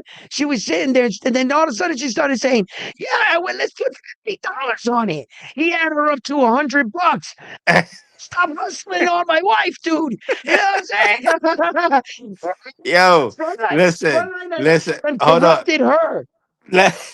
No, I'm gonna tell you why. Because I was reading the odds at the And time. then Frontline's wife put money on it. He had both our wives down there putting money. And then I felt like a punk because now the girls were betting. I had to put money up. I go, all Hey, right, I'll do hold it. on, hold Like, yo, on. Yo, you telling me those odds weren't good though? yeah, they were good. And it was just wishing on a star. That was Yo, Frontline. we Had all went. both We our went. wives gambling. Fucking Frontline. I'm Hey, telling you. we went on a parlay. Right. The parlay was we bet $100. It was damn. I forgot who the fights were, but anyways, it was three fights, and we was on a roll because we won the first two. This is Frontline trying to sell it to me to gamble. Tell them how you sold it to me, Frontline. All right, bet $100 and you could win. It was like 18,000, was it? Something like Yep. that. So Edwin and his wife put up 50, and then my wife and I put up 50. So it was $100 total. It was about to be 200. I had to talk them all down. But anyways, off of a $50 bet from each of us could have got us like 16, 18,000 somewhere on there. It was a parlay. You can't go wrong with that. Now, on this Zayas card, let me let me pull it up for you real quick just so I could Yo, the truth is though, right? That night when we made the bet, I had like the time of my life. Just the anxiety of no, this guy's gonna, you know what I mean? It was worth the $50 for me because when I bet, I felt that what you guys feel, I guess, when you guys gamble, like that rush of like, oh, I could win this money, right? But quickly I snap out of it, and I'm all just right, like, check this shit out. fuck, where's my Zayas is 50? Zayas is plus 300. Jerome Tennis is minus 425. If Mm. if winning method, right? If Xander Yep. Zayas wins by decision, it's Yep. plus 575. If Zayas wins by KO, TKO, or DQ, plus 750. If the fight ends up being a draw, it's plus 1750. Mm.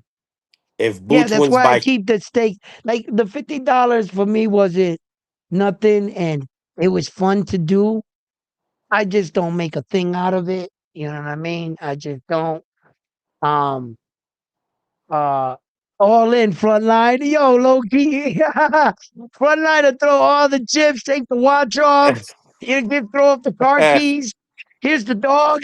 Let's go. Like, now, nah, hold on, hold on, I'm hold on. not going down there. Right? Never So check it. Never If gamble or never bet on money you can't afford to lose. That's just my so motto. so look, if we pick Xander by decision, right? Just a quick $100. You win 675. Can't beat that. You win your 575, obviously, and then you get your 100 back. You win 750 if he wins by KO. Yo, what kind of program is this where we're trying to encourage the viewers to drop down the moolah, baby? Like, yo, I'm not dropping the moolah, man. You, you, Yo, you, you have a problem. You need help. You shout need out to Peace to Jesus. God in the You know what I'm building. saying? Shout out to Peace to God in the building. He says, "Yo, round one, front line was good.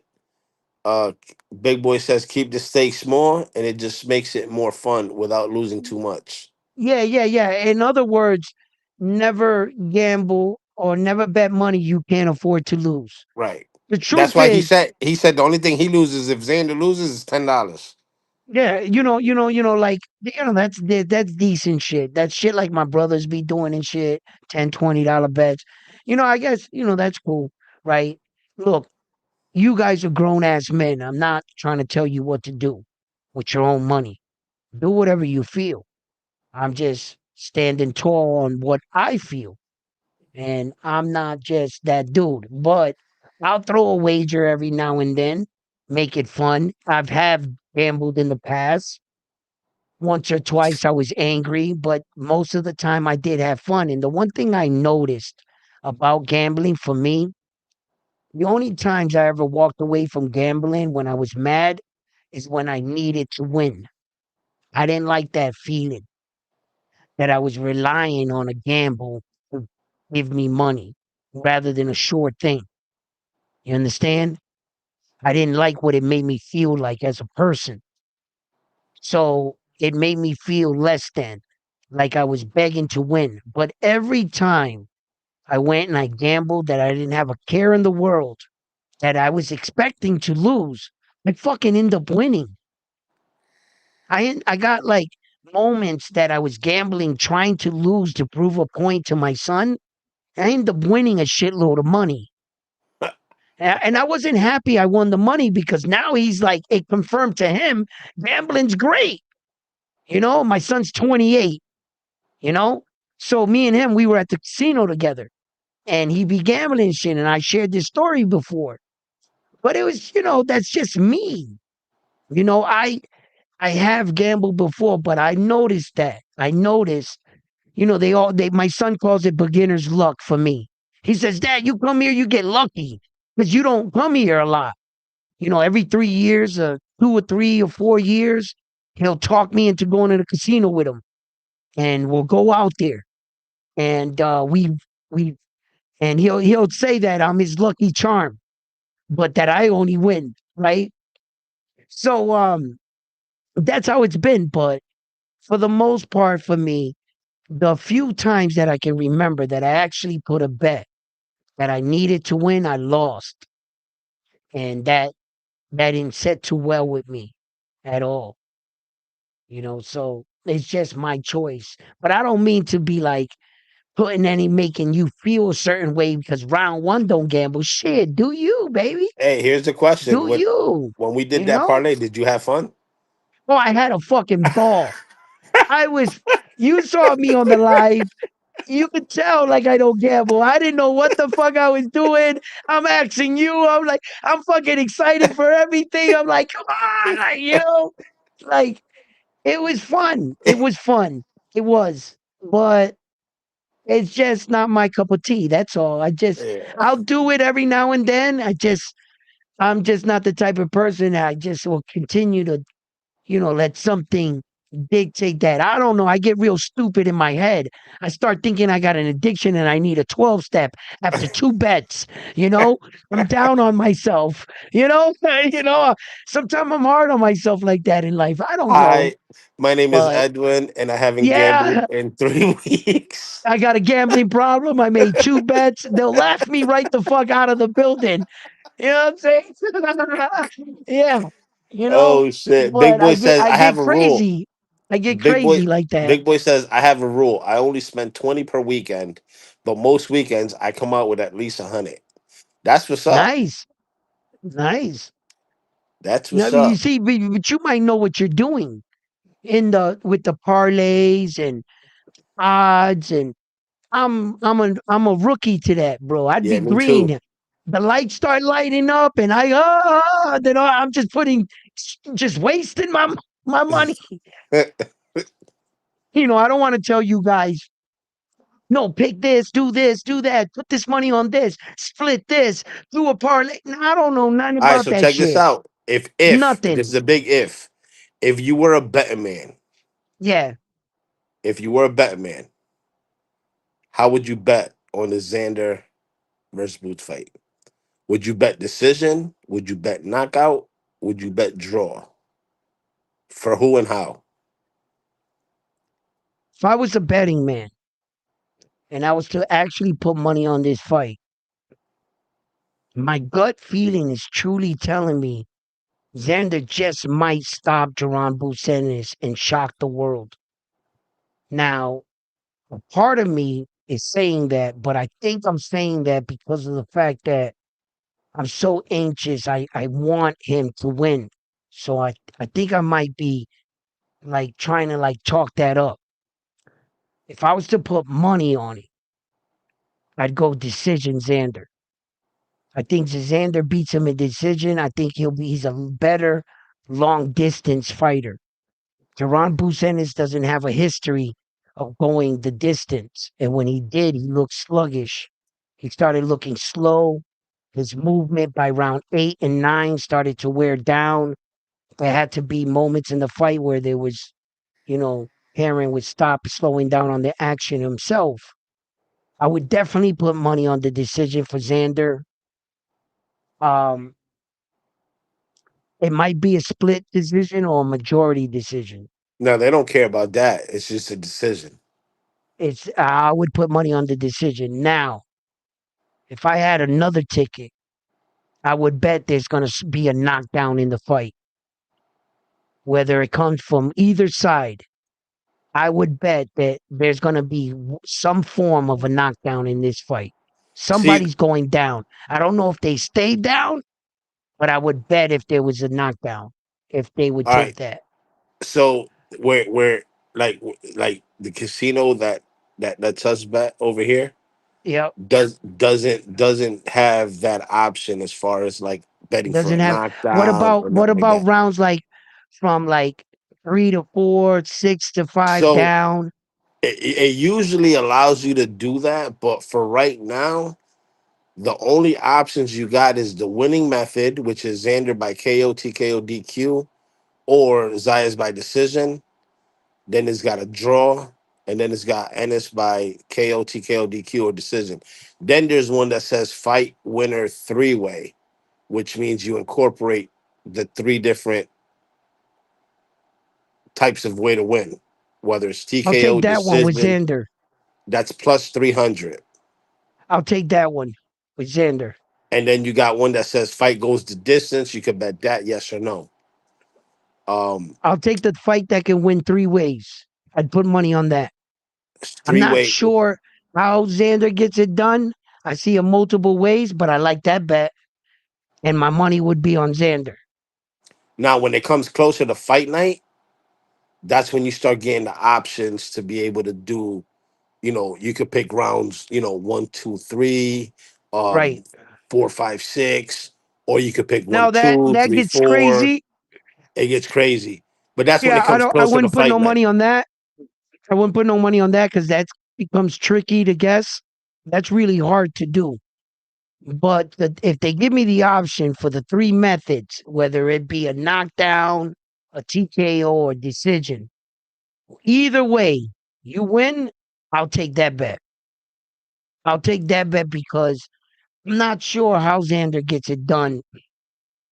We're going into a fight where one guy's moving up in weight, one guy's been in the division, but he's younger. The other guy has more fights, but we don't know if he can hurt Xander, right? Now, I think Xander's going to be big for Jerron Bucenis. He's going to be big for him. I think that his punches are going to be heavier. Now, that doesn't mean Jerron can't take his punches. How is he going to perform?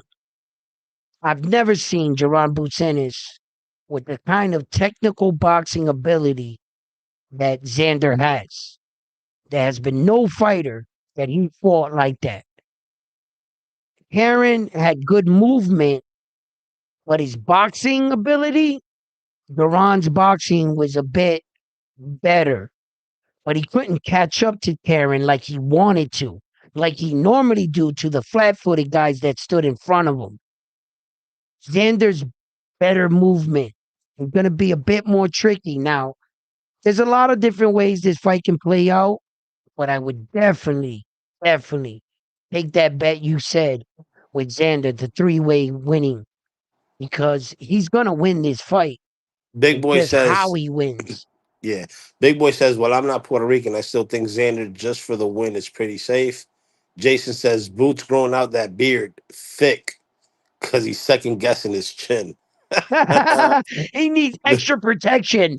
You know what I Big, mean? You might want to check Boots' beard. He might have like an iron piece on the yo.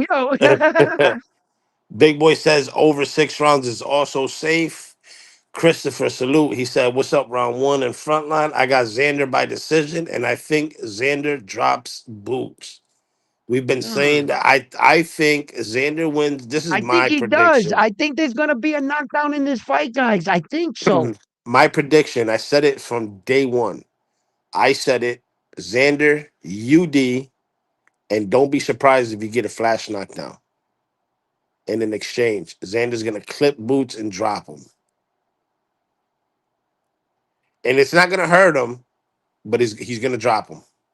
Yo, we did we did see, excuse me, gentlemen, excuse me, hold on. Bótalo, que no es bombón. We did see David the Monster Benavidez jump up 25 pounds to fight Zuldo Ramirez.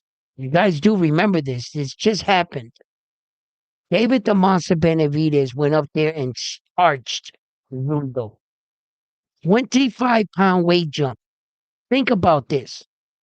When you go from, I don't know, 118 to 122, how many pounds was that? 4? When you go up from 122 to 126, 4 pounds. 126 to 130, 4 pounds. 130, 135, that's 5 pounds. Okay, you have just jumped up almost 5 weight divisions. That's a 5-division weight jump that David the Monster Benavidez just did in one move. That is the biggest weight jump in all of boxing from 175 to 200. That's 25 pounds, not adding what Duldo rehydrated to. Not adding that. That is a dangerous, and I mean dangerous jump. When you guys got complaining over 3 pounds, they're fighting over 3 pounds. We're not going to fight this fight. And here comes David the Monster Benavidez, jumps up 25 pounds and made it look easy.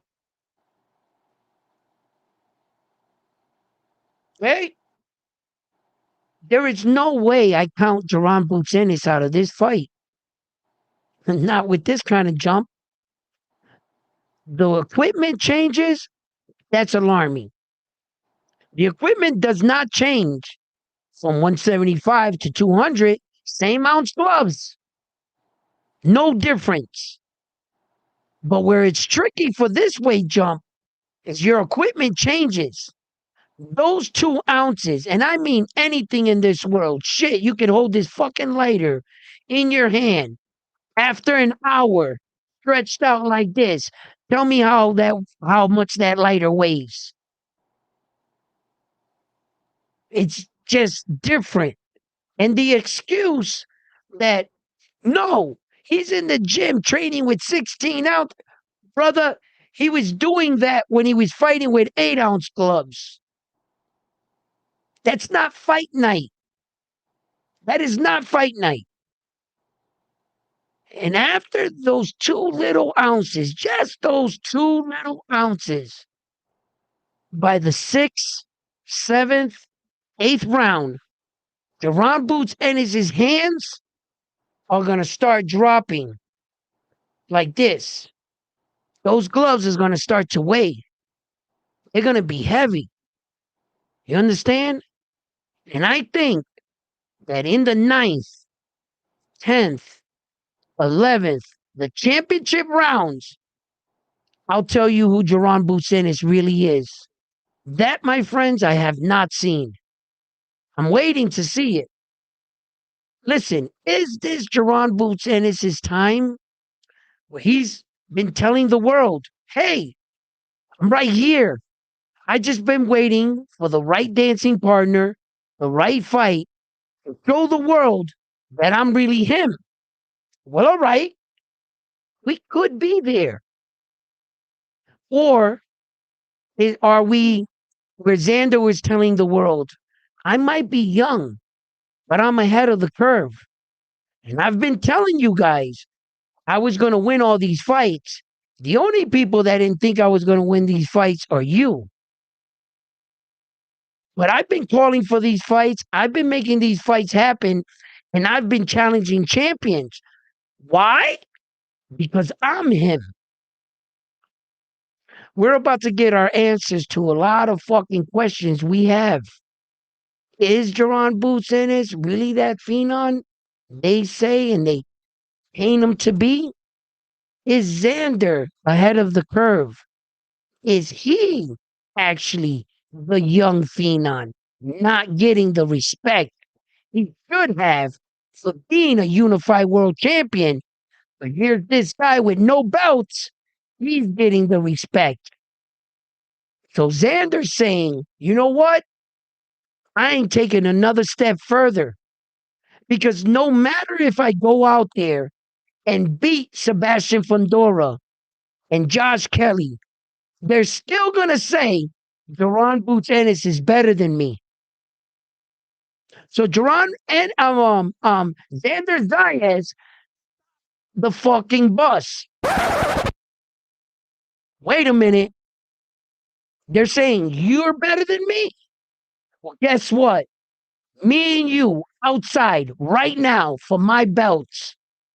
And that, my friends, is how we got to where we got right now. This is an amazing fight. I want to thank all of you guys for tuning in, talking in the chat, sharing your comments. And I can tell that my show is good because Big Boy done told me he was going to leave already 2 times, and he's still here in the chat. It just goes to show you how fire the show actually is. Yo, Big Boy, this is for you.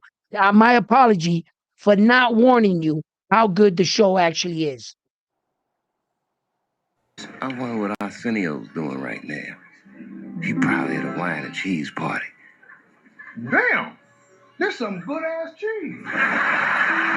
They don't tell him how good the cheese is, he'll be mad. I couldn't even tell me how good the cheese was. Motherfucker, good ass cheese, nigga. You looking at? I was surprised you bank flipping motherfucker. You should have told me how good the cheese was. Yo, my bad for not telling you.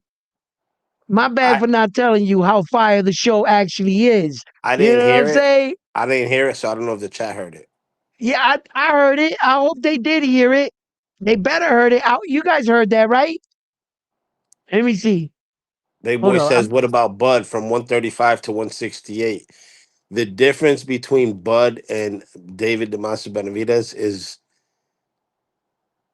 Bud did it gradually.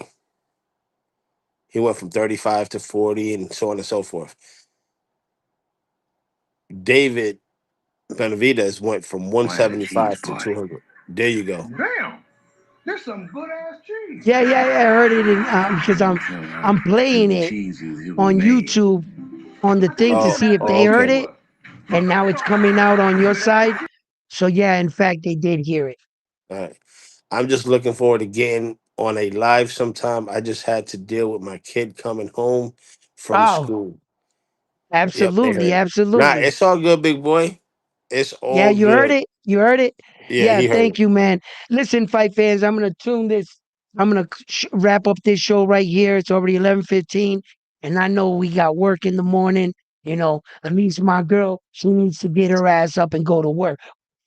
Come on, we got bills to pay. You know, I hope she didn't hear me. You know what I'm saying? Listen, fight fans, I hope you had an amazing time here at Round One Sports Talk. Thank you to my co-hosts always frontline. Thank you for always stopping by, reading the chat, and thank you for all the people in the chat and everybody interacting and dropping your comments and your feedback to the channel. It's much love, much respected, and I hope you guys have a blessed night. I'm on to the next one after this one here at Round One Sports Talk. Frontline, you be good.